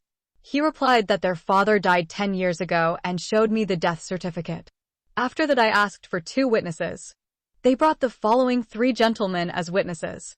Then Maulana opened his handbag and read each of Mr. Majub Al-Halali, Mr. Fada Abdul Razak Karar, and Mr. Mohammed Abkar Morsal. Then I asked Mr. Osman Al-Tayyib to pay the dowry to the bride's guardian. As a groom, he immediately wrote a check to the bride's guardian and gave it to him as dowry. And after fulfilling all these conditions, As a recognized Mazoon, I conducted the marriage contract of Mr. Osman Al-Taib with Intisar Ibrahim Mustafa Jaber in accordance with the noble book of God, the Holy Quran, and the blessed Sunnah of our infallible Prophet Muhammad. May God bless him and grant him peace. Lawyer Silla immediately shouted, "I have an objection." All 5 legal judges and the entire court looked at him. Maulana Sheikh Marzouk does not know the name of the girl for whom the marriage contract was concluded. After hearing the objection, Judge Abdul Mohsen Taha put on his glasses and took 5 minutes to check the name of the bride. When he was convinced that his colleague had made a terrible mistake, he asked him to repeat the name of the rebellious wife again. Maulana Sheikh Marzouk realized at that time that he confused the first marriage contract with the second marriage contract. Therefore, he scolded Satan and read the correct name. The judge said, "Thank you, Maulana." Then the blessed Imam slowly walked over to his chair and occupied it. After that, the groom was summoned to come out and explain to the court how he got to know the bride Firdos and her older brother Omar, and when and why he decided to marry her. The old man got to his feet and slowly walked towards the man who was holding a copy of the Holy Quran in his hand and was waiting for his oath to be taken. After swearing by the Book of God, which he claimed to have memorized, the old geezer began telling the following story. Blessed Maulana Abdul Mohsen Taha, judge of the court of God, and his beloved messenger Muhammad. Honorable jury, the other members of the court, and all present here. First of all, I want everyone to know that I did not know Mr. Omar Ibrahim Mustafa Jabir nor his sister Firdos before except the day when I met a poor boy in the largest mosque in the city. Every evening, I go to perform my prayer in the great mosque that God placed in my heart to build for His glory. One day, after I performed the evening prayer, I saw a boy sitting in one of the corners of the mosque, holding the Holy Quran in his hands, and he was crying bitterly. His tears moved my heart, and I thought he was a poor boy. I believe in doing good and helping the poor and needy. I approached him and asked if he needed some money to complete his studies. He replied that all this was not his problem. I asked him, "Why are you crying then?" He said he is facing a serious problem in his family. He has 2 half-sisters who are not yet married. The first sister is 17 years old and the other 15. Their mother encouraged them to move freely with the boys, to go to bad places like movie theaters, and to attend parties and dance with strangers. She even allowed them to travel with their lovers to other cities like Khartoum and Kassala. They spent days and nights in hotels and motels with these boys who were neither their close relatives nor their spouses. Furthermore, he showed me some pictures of his unmarried sisters, which showed that they were hugging and kissing and doing other nasty things with these bad boys. I have some of those shameful pictures in my handbag. If the virtuous judges of God's Sharia court want to see some of them, I am willing to show them. Every judge wanted to see the so-called shameful pictures, but the fear that others would convict him of hypocrisy prevented him from doing so. Mr. Osman Al-Taib waited for a response from the 5 men of God, and when none of them demanded to see the scandalous pictures, he resumed his story. After that, the old man continued, "The sad boy told me several times I went to my sister's house and told their mother to correct them, but she always fought with me and kicked me out. She hated him because he wasn't her real son, and his biological mother was her rival and the first wife of her late husband. Then I told him, why you didn't tell his father to correct and discipline them. He told me that his father died 10 years ago. He further said that several old men in his locality approached him and asked him to find husbands for his sisters before they spoiled his father's name and ruined themselves. Moreover, they said that all the people in that area were worried that his sisters might influence their daughters. I told him, why didn't you tell the mother what people say about her daughters? He said he told her, but she refused to believe him and each time kicked him out of her house. She hates him because he is the son of her late husband's first wife. He also said that their older sister Farida believes that a girl has the freedom to fall in love with any boy before marriage and also has the absolute right to choose her life partner among one of her lovers. The boy added that this sister is a university graduate and feminist, and therefore she does not believe in God or the importance of following good Islamic morals. In addition, she believes that a girl should have premarital sex with her boyfriend so that she can find out if the two are sexually compatible or not. She learned this bad idea from the immoral and forbidden practices of Western Christian infidels who allow their daughters to have premarital sex. The good boy also gave me the nasty secret that his sister, Farida, is a lesbian, has a mistress, and has sex with her as a man and a woman do in bed. She even performed a secret same-sex wedding, which is called gay marriage, with her female partner. That is why she remained unmarried until she was 25 years old. Nevertheless, I said to him, though I am a man of big wealth and great influence in society, yet I find myself helpless in such a situation. But I advised him to look for men who would agree to marry his sisters. He said he has been searching for the past 2 years and to this day, but hasn't found anyone. He also said that because of the inappropriate behaviors of his teenage sisters, he could not expect any family to agree to their son marrying one of them. Finally, I told him that although I have many sons, I do not think that any of them would agree to marry one of your sisters. In response, he said to me, "Uncle, why don't you help me?" I laughed at his suggestion and told him, "My son, I am an old man and I already have 3 wives. He said again, "Uncle Osman, from what people say about you, I knew that you are a big-hearted man and therefore I need your help." He reminded me of my charitable work of building the Great Mosque, a religious library, a place for the homeless, a girls' high school, and a women's ward in the city hospital. I thanked him for his kind words. Then he took my right hand and kissed it and begged me to marry one of his sisters. I laughed and told him, "I can help you with everything but this." He said again, "Uncle Osman, if you marry one of my sisters, every man in our city will take care to marry the other." I thanked him for his great trust in me and asked him to give me some time to think about it. That night I could not sleep. My heart was bothering me all night. This is a good Muslim boy, I said to myself, who wants to protect his sisters from falling into deeper disgrace, but no one is willing to help him. If I did not help him, I would be like those elders in his area who only help with their mouths. So I decided to marry one of his sisters. It doesn't matter whether she's beautiful or ugly, rich or poor, young or old, good or bad. When Mr. Osman Al-Taib said those last words, his false story was interrupted by a sudden clapping of hands from the audience. Even the judge, the Blessed Maulana Abdul Mohsen Taha, and his aides also joined their hands in applause. The next day, the old man continued with a loud voice. I went to the mosque and met the boy and told him, "I have 3 wives, and therefore I am no longer interested in women. If I want a 4th wife, many of the great and rich families of our society will be pleased to give me the most beautiful young maiden and virgin. From what you have said of your 2 sisters, I understand that they lack these moral virtues. Nevertheless, I decided to marry one of your sisters in order to save your family from further disgrace." Again, the false story was suddenly interrupted by another applause from the audience. However, this time the narrator's son got to his feet and shouted loudly, "This man is a liar." The judge shouted, "Sit down and do not speak unless I allow you to do so." The narrator angrily looked at his son Sammy and resumed his false story, after which I took the good boy to the Imam Sheikh Marzuk and told him what God had placed in my heart.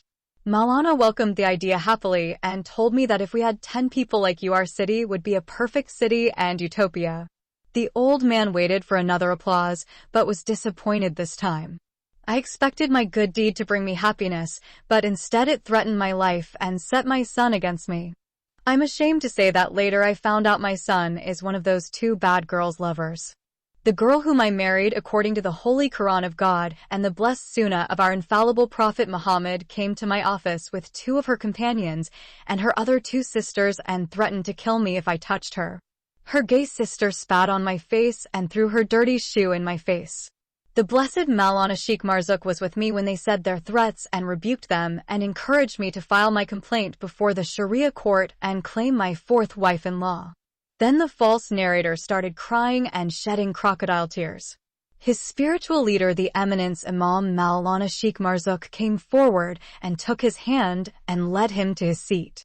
After that, great sadness filled the hearts of many people in the court, including the 5 judges, as if the hero of the story had died at the end. They all felt as if they were at a funeral and waiting for the burial of the hero who had suddenly got shot and killed by a villain. The judge himself broke the sad atmosphere, called the bride's guardian, and asked him to take the oath and then testify before the court. A young man who appeared to be in his mid-20s got to his feet with great difficulty. He was supported by 3 men from the falls. With great effort, they dragged him forward until they came to the court clerk who was waiting for him to swear. One of the 3 men took the young man's hand and placed it on the Quran. When the court judges and the public have a good look at the young man's face, they think he was either blown up by a bomb or attacked by wild beasts or fell into the hands of terrorists of the Islamic Caliphate called ISIS or infected with coronavirus. Then the 3 men carefully and fearfully placed him in an armchair. When they had made sure that he was not likely to fall either forward or backward or to the sides, they left him and returned to their seats. Everyone in court is eagerly waiting for the young man to tell not only his opinion of the trial, but what happened to him. Why does it seem like he was blown to bits and pieces by an angry suicide bomber who died as a Muslim martyr and went to heaven to enjoy his 72 virgins and left him to suffer on earth? The young man tried to speak, but his voice could not come out even though his mouth was completely open.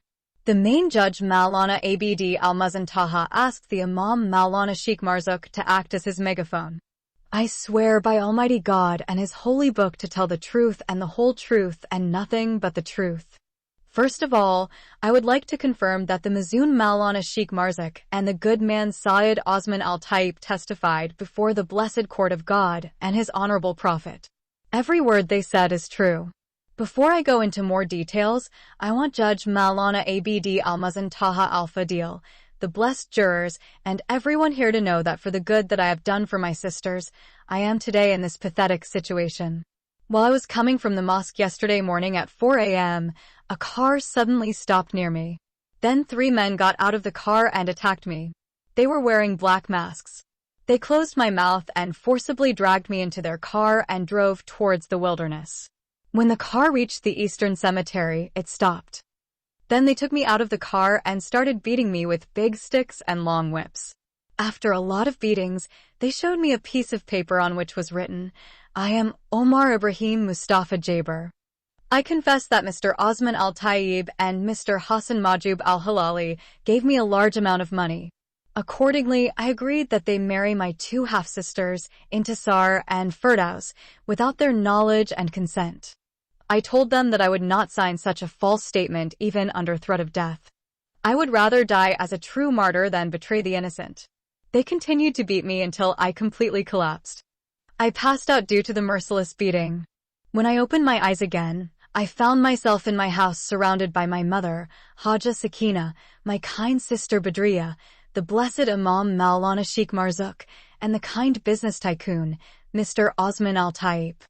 I learned from them that I had been rescued by a milkman who happened to pass by the cemetery road at that time. The kidnappers fled when they saw the old man coming while he was riding his donkey along the road. Luckily, the man was our milkman. When he saw my battered body, he recognized my disfigured face. Then he put my unconscious body on his donkey and took me home. My mother, Sakina, and my sister, Badriya, called the righteous man who married my sister, Firdaus, and asked him to hurry to help me. After that, Mr. Osman Al-Tayyib took me to the hospital. Then the guardian began coughing loudly, pretending that his strength was gone. So, the judge allowed him to stop talking and put him back in his seat. The same 3 human carriers came again and carried the sick man back to his seat. Once again, the same sad atmosphere pervaded the courtroom.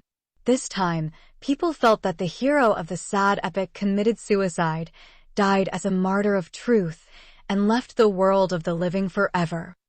After the testimony of the guardian, the blessed judge asked the disobedient wife to come forward and explain to the court the reason for her refusal to join her legal husband. When the temperamental girl heard the judge calling her name, she refused to get to her feet. Frida tried, Intisar tried, Sammy tried, Sulla tried, but none of them could convince her to stand up. Then her boyfriend whispered some words in her ear which made her reply with a faint smile. Before the smile died on her lips, he grabbed her hand and made her stand on her feet. Intisar grabbed her other hand and led her forward. Likewise, she also needed a megaphone, and hence the judge asked her sister Intisar to speak on her behalf. "Are you Firdos Ibrahim Mustafa Jaber?" the judge asked. Yes, her sister answered out loud. "Have you received any proposal to marry any man before your husband, Mr. Osman Al-Taib?" "Yes, I have."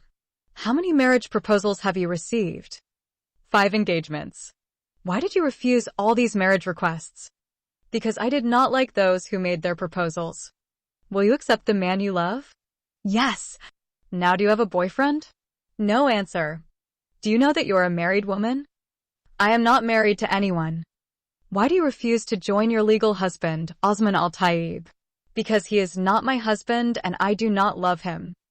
"Forget love and tell me any other real reason." "I told you he's not my husband and I hate to see him." "Why do you hate him?" "Because he is a rude old man." "How dare he marry me without my consent and knowledge?" "Because he's an old man, so you turned him down." "Yes, I turned him down because he is a despicable old man. How could he expect a girl my age to marry an old geezer like him?"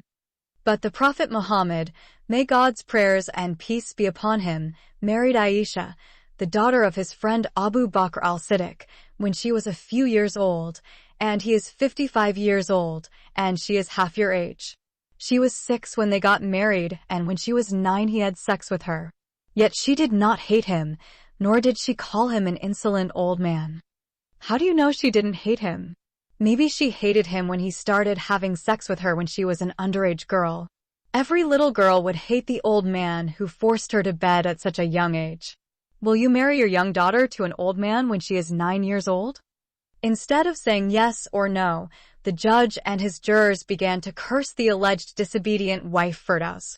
They concluded that she blasphemed the infallible Prophet Muhammad, who is considered by all Muslims of the world to be the master of creation and sent by God as a mercy to humanity and came to complete moral perfections. "May the curse of God and his angels be upon you, orphan of immorality," shouted Maulana Abdul Mohsen Taha. "You're a bad girl and a disobedient wife, and you do not respect your infallible prophet?" Hoot another judge. A third judge shouted, "By God, if you were my daughter, I would cut off your tongue. You really need a man who will punish you and beat you day and night until your demons leave your fucking head." A fourth judge shouted, "You are a despicable and immoral female." The chief judge said again, "Satan has ascended upon your damned mind and possessed your haunted heart and made you his demonic wife. You are worse than the whore of Babylon and the wife of Pharaoh's vizier Haman, who seduced Joseph, the prophet of God." The Imam of the great mosque said, "May the curse of God, his angels, and all people be upon you and your Muslim parents who didn't know how to raise you up according to the moral guidance of Islam." Another angry judge shouted, "Get out of my face before I come and beat you inside this court." Intisar hastily rescued her sister before an angry religious judge attacked her and cut out her tongue or strangle her neck and kill her as an apostate Muslim girl. When the 2 frightened sisters took their seats, the judge called the 3 witnesses to come forward and confirm the marriage contract. These 3 gentlemen who carried the guardian went out and swore by God Almighty and his holy Quran that they were present in the largest mosque in the city when the marriage took place, and conducted by the Mazun the Imam Maulana Sheikh Marzouk, and they testified it with their signatures. They did this of their own free will and did not receive any money from the groom, the bride's guardian, or the Imam of the mosque. When the court was convinced of the legality of the marriage contract, the judge rose to his feet and issued his judgment as follows. "In the name of God, the most gracious, the most merciful, our holy Prophet Muhammad, may God bless him and grant him peace, said, whoever punishes his daughters, disciplines them, and marries them, will enter paradise." Today, we witness the case of a rebellious Muslim girl who lost her father when she was a child. That is why she did not receive the correct upbringing since her childhood. Her mother could not give her a good Islamic upbringing because she is a female, and as the messenger said, women are deficient in religion and intellect. So, her mother could not show her the right path. At the very least, she should have taught her to respect her noble prophet who never spoke in vain, but whose words are direct revelations from God. We have all heard her blasphemous words against the Holy Prophet and his beloved wife, Aisha, mother of the faithful. I seek refuge in God from such devilish talk. It is clear that such a girl needs a strong man who will discipline her and bring her back to the right path of her blessed Muslim ancestors. I am glad that her brother Omar acted in the right time and brought her a blessed man like Sayyid Osman al-Tayyib. I know it is not an easy decision for him to marry such a dissolute and rebellious girl, but since God has placed it in his big heart, he will help him. In my capacity as a Sharia court judge, I issue a verdict of obedience to the disobedient Muslim wife Firdos Ibrahim Mustafa Jaber, the legal wife of Mr. Osman al-Tayyib. This esteemed Sharia court orders that the aforementioned wife must be transferred by law enforcement officers to the house of obedience to her husband so that he can consummate his marriage to her. I pray to God Almighty to grant him success in his new married life. Amen, O Lord of the worlds. The old man Osman al-Tayyib rose to his feet and began to applaud for the so-called just ruling issued by the Sharia court judge. The Imam of the mosque, Maulana Sheikh Marzouk, started shouting, "Truth has come and falsehood has been crushed." Then he started shouting Allahu Akbar. And the gang members of Mr. Osman al-Tayyib repeated after their Imam, "Allah is the greatest." Chapter 15. Of the Mighty Magician. A second visit to the abode of the mighty magician. There is nothing worth recording after the end of the trial except that Frida spit on her brother Omar's face and described him as a shameless liar, a despicable coward and a cheap man who agreed to sell his sisters Intisar and Firdaus to men as an evil slave trader and pimp who worships money. However, Umar was unable to take revenge, most likely due to his physical impotence. When they left the courtroom, Farida wanted to confront Mr. Osman al-Tayyib and attack him again, but the police authority prevented her. When Sulla convinced her and her two sisters Intisar and Firdaus to go to their home, he took Sami with him and followed the third witness. Mr. Osman al-Tayyib, Maulana Sheikh Marzouk, and the third witness went in the same car. Sulla and Sami stopped a taxi driver and ordered him to follow the car in front of them. The driver followed the car for about an hour until it stopped at the eastern end of the city, where the cemetery is located. Then the third witness got out of the car, shook hands with the old man and the Imam, and bid them farewell. After that, the driver of Mr. Osman al-Tayyib's Mercedes made a full turn and drove in the opposite direction. When he left the third witness alone, he looked in all directions, as if he suspected that some people were following him. When he assured himself that no one would follow him, he entered his house. Sami and Sulla crossed the street and entered a cafe. "Can you tell us where Mr. Mohammed Abkar Morsa lives?" Sulla asked the owner of the small cafe. The man said, "I was born and raised in this area, but I had never heard of this name before." "Do you know who lives in the big house across from your place?" Sulla inquired. "Are you guys some new strangers in this town?" "Yes, we are new visitors to the city. In fact, we arrived today from Khartoum City. Everyone in Gadaref knows who lives in that house. Even the birds and animals of the city can tell you who lives there. I was told that Satan and his minions knew that man and feared him more than they feared their creator.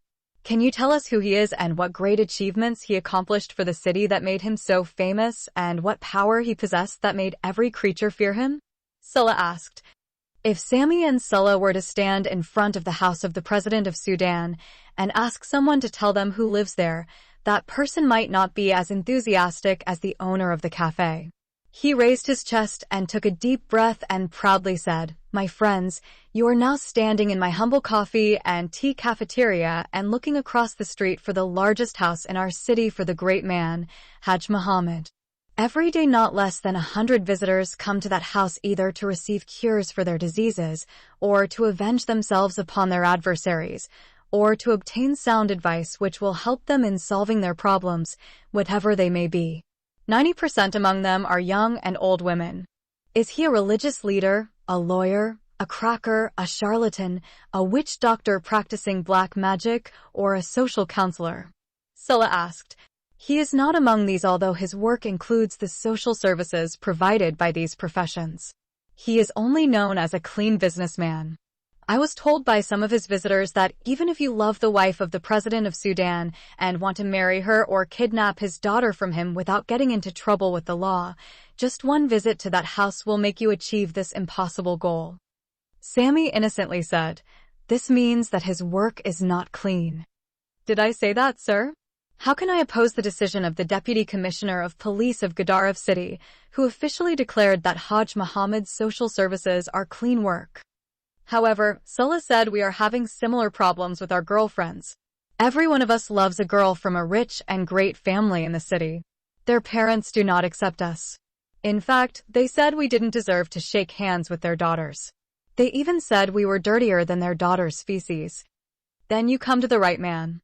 Is it because he is a man of great influence and power, or is there some other way to do his clean work? Sammy asked. I can't reveal that to you, or I might get in trouble myself. Well, Sulla said, thank you for this valuable information. We will definitely visit him tomorrow. When the two friends were about to leave, the owner of the cafe stopped them and said seriously, listen, young men. Do not go to Hajj Muhammad as you came to me. You should ask a pretty teenage girl to accompany you. Why is the girl important to visit him? Sammy asked. Because he has a weakness in this regard. In other words, he is a notorious womanizer. I heard that if a pretty girl came and fell at his feet, he would do the impossible for her. Isn't it dangerous to send a girl to such a guy? He won't hurt her or rape her. He just enjoys talking to teenage girls. He likes to touch the girl's cheeks and squeeze her hands. Will not go further. I know many young girls from this area have visited him and nothing bad has happened to them. Thank you, sir.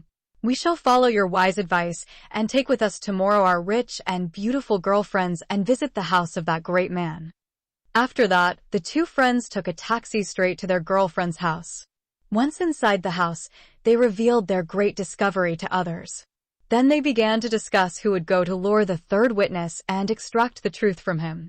The first suggestion is to send one of their pretty girlfriends because they both fulfilled the requirements of the notorious womanizer. But on second thought, the two sisters were excluded on the grounds that they would be recognized by the third witness because he had seen them when they stood before the judge of the Sharia court. Several other girls are proposed but rejected because the task is difficult and secretive and therefore only a reliable girl can be trusted. Frida is finally chosen collectively by all to do the work of seducing the lustful man. She is a beautiful young girl with a smiling face. She is in her mid-20s and an unmarried girl.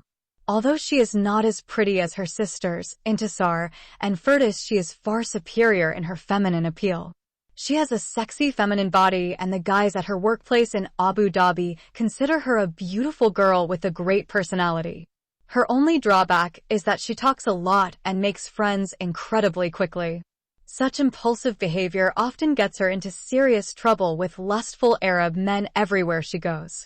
These Arabs do not see in the girl anything but fresh meat that they want to devour. They thought she was a free girl, available to have sex with any man who wanted her on his bed. Generally, she has a friendly nature and is a very sweet girl. Alas, such a nice character choked on the shocking news of evil marriage plots against her two younger sisters. Sulla explained to her what she is supposed to do when she goes to the house of the third witness. Moreover, he promises to give her a small police tape recorder which she must hide inside her handbag and use in secret to record every word the evil womanizer will say. It is a kind of tiny recorder usually used by police detective. The next day, Sammy and Sulla took Farida to the house of the third witness. She entered alone and the two friends went to a nearby restaurant and waited for her there. Those who visited the witch doctor's private room a month ago will notice some changes on their second visit. The great wizard no longer squats on the red carpet but reclines on a large white mattress that covers the entire floor. The room is divided into two parts separated by beautiful sheer black curtains with white stripes. This division may have been created to keep the fearsome black creature Daldum out of sight. So, the witch doctor can talk to him from behind the veil and keep some privacy. When it's time to pick the lucky number, the visitor won't be shocked to see the monstrous Dracula emerge from thin air. Besides these structural changes, other changes can also be noticed by his visitors. The first is the position the great sorcerer himself is now in. Before, The great magician was squatting like a statue of Lord Buddha, but now he is reclining on a large bed as if he is the notorious womanizer of the Abbasid dynasty, Caliph Harun al-Rashid. His back is supported by many pillows. Another change is the addition of soothing music like the music one can hear if they are traveling in business class on an airplane. Therefore, the soothing music will not hinder the evil deal between the witch doctor and the angry visitor. On that very morning, because of their victory the previous day in the Sharia court, the clean heart of the compassionate sorcerer is filled with happiness and his body full of lust. He is envious of the old man Mr. Osman al-Tayyib for the pretty underage girl he got as a bride. So, he longs for another pretty teenage girl who will complement his joy and satisfy his insatiable lust. Suddenly he saw the door open from the outside, and his heart's wish is instantly fulfilled. She immediately came and fell at his feet and kissed them. Instead of touching her cheeks, as was his old habit, the witch doctor touched something else inside her very high chest. Wherefore, the sexy girl jumped back and kept a safe distance. Seeing her frightened face, the sorcerer came to his senses and reverted to his old habit of touching soft cheeks. Instead of her large, almost visible pomegranate-like breasts, his hand now felt smooth apple-like cheeks. The girl started crying and the pilgrim started wiping away those tears.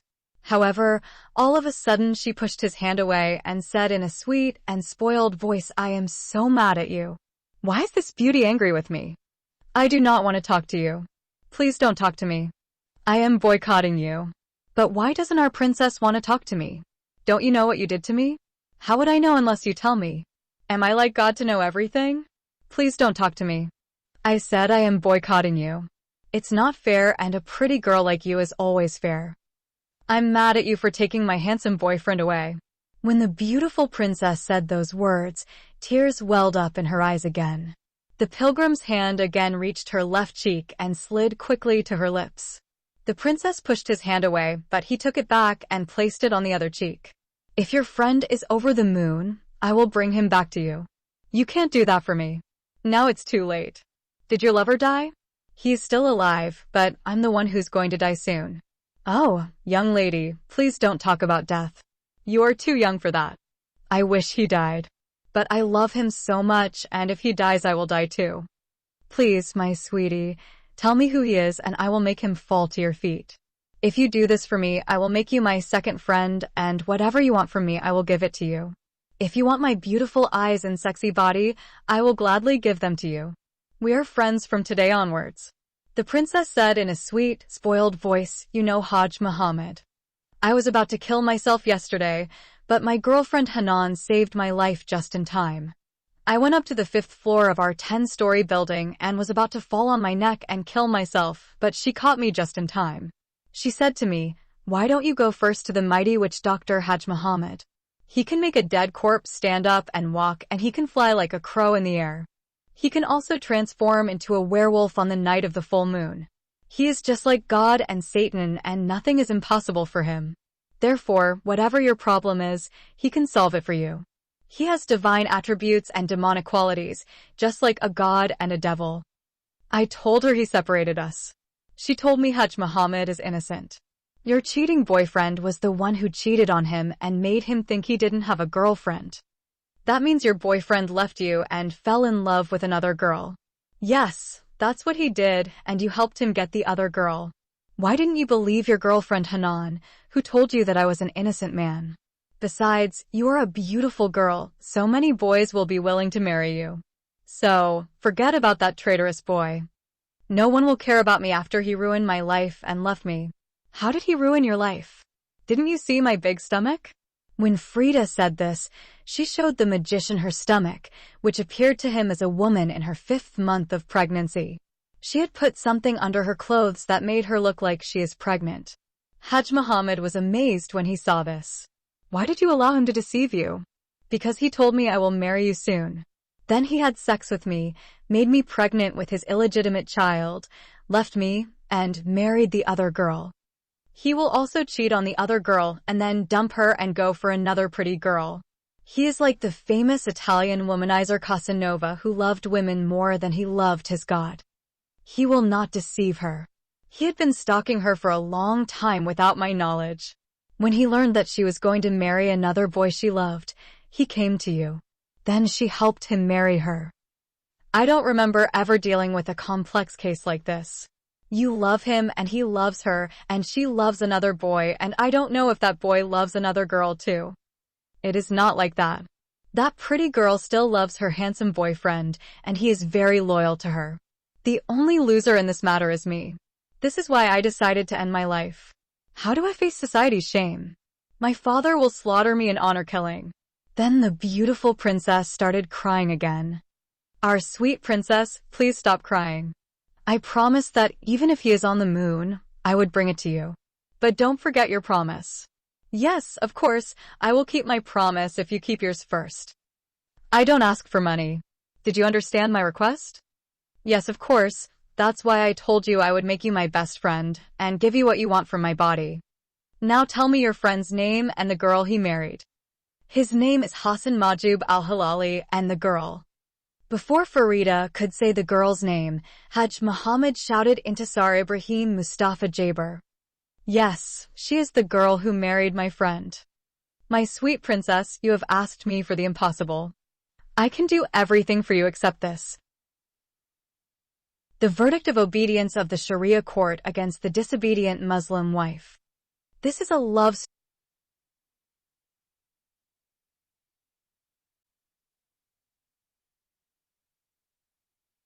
My beautiful princess, said Hajj Muhammad to the sexy girl, if you are serious about your promise, I am willing to do the impossible for you. But when you get your boyfriend back, don't try to deceive me. You must come back here and keep your word. Because if you don't come back to me, I will send my demons and they will hurt you. If you want to know what they will do to you, ask any person in the city what will happen to the girl who tries to deceive the mighty witch Dr. Hajj Muhammad. Of course, I knew that before you tell me.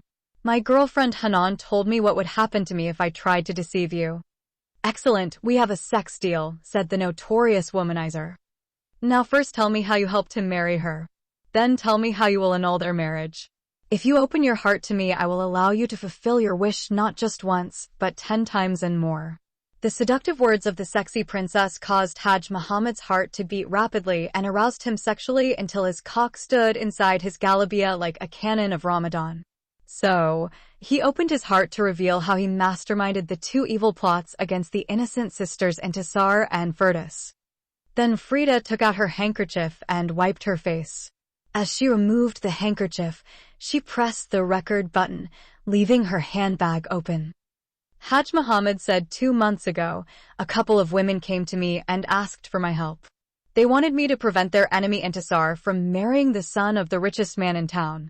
When I understood what exactly they were talking about, the son of the wealthy business tycoon Mr. Osman Al-Taib and his girlfriend from a poor family, I told them that this particular marriage would not take place. They said that the boy Sammy is madly in love with the girl Intisar and therefore is unlikely to leave her. Who are the two women? Frida asked. They are the girl's relatives. How do her relatives treat her as their enemy? The woman is the first wife of the girl's father. Now I can understand the reason for the hostility. It is jealousy and hatred between the two rival wives of the polygamous husband. You are absolutely right, my love. Never marry a man who is likely to marry a woman other than you. I will never marry a selfish womanizer no matter how handsome or rich he is. Please now resume your story. I had promised the two women that I would prevent the poor, beautiful girl Intisar from marrying the rich, handsome boy, Sammy. On the same day after they left my house, your boyfriend Hassan came to me about the same problem. He said that he is in love with Intisar, but she left him and fell in love with Sammy, the son of Syed Osman Al-Taib. He mentioned that she abandoned him because the second boy is more handsome and richer than him. He said he was willing to pay any amount I asked if I helped him marry Intisar. He claimed that he fell in love with her before the rich man's son met her and snatched her from him. I also gave him my word and he went away rejoicing. What did you do next?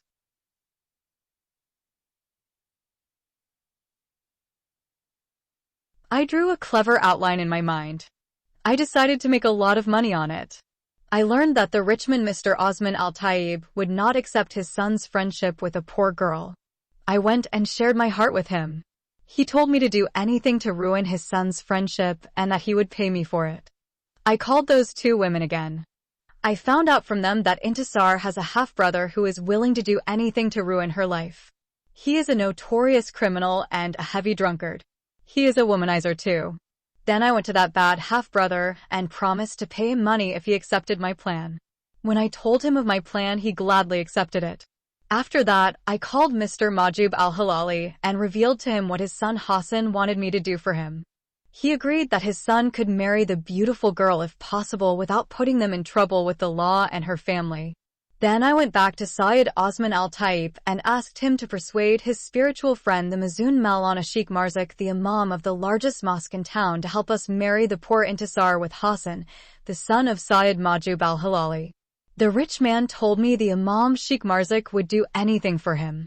Moreover, he told me that Maulana is interested in marrying his daughter Virtuous Samia to his rich son Sami.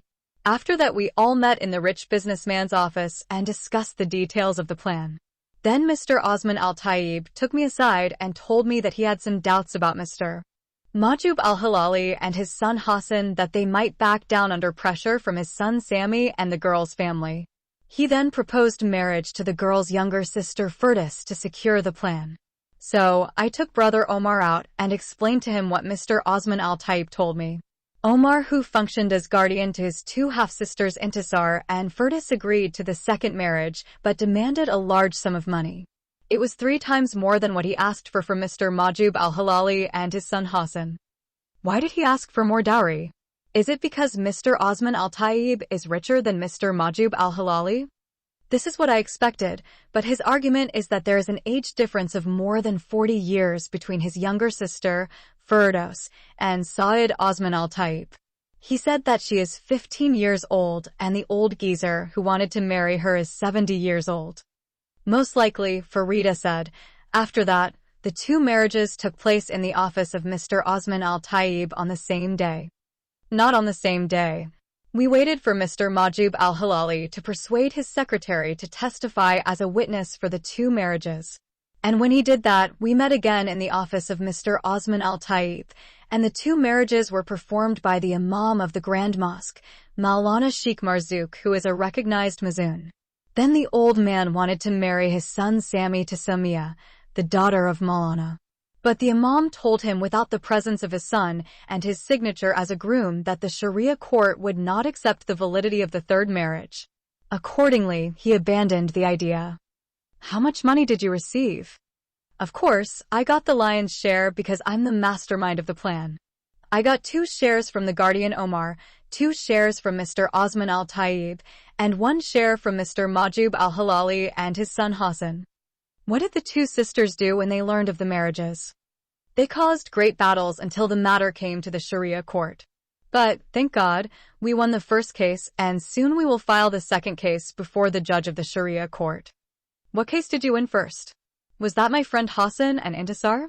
Not this, but the marriage of Mr. Osman Al-Taib and Firdaus Ibrahim Mustafa Jaber. Maulana Abdul Mazin Taha had already issued a judgment of obedience against the rebellious wife Firdaus. When does the groom Mr. Osman Al-Taib plan to take his disobedient bride Firdaus to live with him in his house? He wouldn't go to her house himself because her boyfriend Sulla and her sisters Frida and Intisar and his son Sami came to his office and threatened to kill him if he tried to touch her. So, the cops will apply the verdict of obedience and bring her to him at the house of obedience. When do the cops come to get her? Most likely by this time they had already taken her to him. When Hajj Muhammad revealed this, Frida's heart began to beat fast with fear and her eyes opened wide. The first thing that crossed her mind is to get out of the evil man's house and inform Sami and Sulla. But a second thought prevented her from doing so. She concluded that Hajj Muhammad may have made his own story. Because the recognized Sudanese lawyer, Sulla, who loves Firdaus, assured them that the Sharia court must send 3 notices before they send the police. So, she decided to wait and extract more information from the despicable man who masterminded the plots against her 2 innocent sisters. Where will the policeman take Firdaus? On the honeymoon with her groom. Where does Mr. Osman Al-Tayyib plan to spend his honeymoon with his new wife? In Europe, but I don't know exactly which country. He said he is going soon on a business trip to Europe and is taking his new wife with him. When do you intend to present the case of Hassan and Intisar to the Sharia court? We haven't decided on the exact date yet. Maulana Sheikh Marzik suggested that we wait for the dust to settle. Now tell me how you will spoil Hassan and Intisar's marriage and divorce them. This is not my job. It is the work of Daldum and his demons. Before Frida's thoughts came up with the words and asked whether the term Daldum referred to a human being, a demon, or Satan himself, the sorcerer called upon his faithful servant, the chief of his devils. The beautiful princess is not ready for the sudden manifestation of the scary Dracula, and when she suddenly saw him standing before her eyes, she cried out loud. She tried to get to her feet and run away, but she could not. Even so, she crawled to her knees and tried to stand up, but again failed. As she crawled out, her short dress was rolled up to reveal her little red underwear. Hot guy Alan enjoys seeing her big yellow hips and large buttocks on full display. Now his erect cock is standing like a big stick inside a tent. He felt like he is standing on his feet, jumping over her exposed private parts, inserting his large cock into her half-visible hairy pussy from behind, fucking her, or rather raping her on the red carpet. But somehow the notorious womanizer managed to control his lust. Somehow the terrified sexy girl managed to push her body all the way to the toilet, and there she got to her feet. She quickly opened the door and entered, locking herself inside. It took Hajj Muhammad 10 minutes to convince Frida that Daldum is not a demon, but a human being like her and him. She is sweating and shaking like a reed. She opened the toilet door and walked out. She asked Hajj the witch doctor to support her, or she might collapse and die in his house. The pilgrim approached her and then hugged her sexy body with lust, and he felt her breasts like spears on his chest. He felt that half of his sexual desire for the beautiful princess has been fulfilled. The notorious womanizer wanted to enjoy her sexy body, but he realized that the beautiful princess is not ready to make love at that moment. When Frida saw Daldum again, she closed her eyes and said, "Please, Hajj Muhammad, tie him with strong ropes, or you can drive him out of your house." These words the demonic man took as a personal insult, and so he made an ugly fuss and strode forward towards his female culprit. When Frida opened her eyes and saw Daldum within her reach, she began to utter inaudible words. Hajj Muhammad feared that she would die in his hands, so he rebuked the demonic leader of his evil spirits. The bag of darkness retracted and his anger remained within. Hajj Muhammad brought the frightened girl back to her old condition. "Don't be afraid of him." He then assured her that the scary Daldum is not harmless to his visitors, but devastating to their enemies. "I don't like to see his scary, ugly face. Would you tell him to disappear or get out of the room? I am afraid that he will rape my body or possess my mind and heart like a demon." Daldum said angrily, "Would you please stop talking like that? He is more important than me in this business," the sorcerer said to the extremely terrified girl. "If he has to go, I can't help you alone." Frida gradually overcame her fear. Yet, she kept her eyes closed tightly. "Show our beautiful princesses your love list." Daldum brought out his black book out of his pocket. When he saw the eyes of the princess still closed, he handed the book to Hajj Muhammad. "Our princess here is a list of 13 invisible numbers.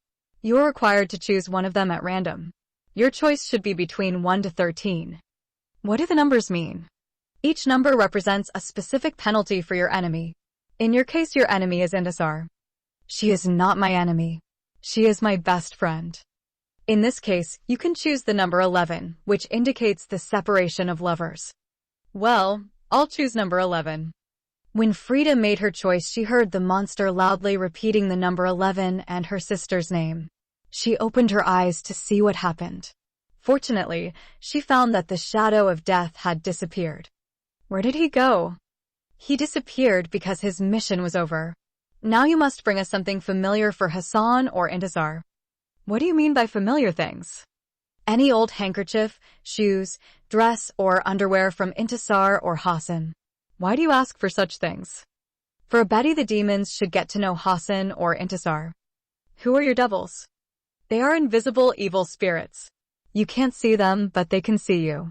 I use them to destroy marriages, create enmity between people, separate friends and lovers, and bring madness, disease, and death to people. Why do you do such evil things to people? Beautiful princess, this is my work that I inherited from my ancestors, the wizards and witches.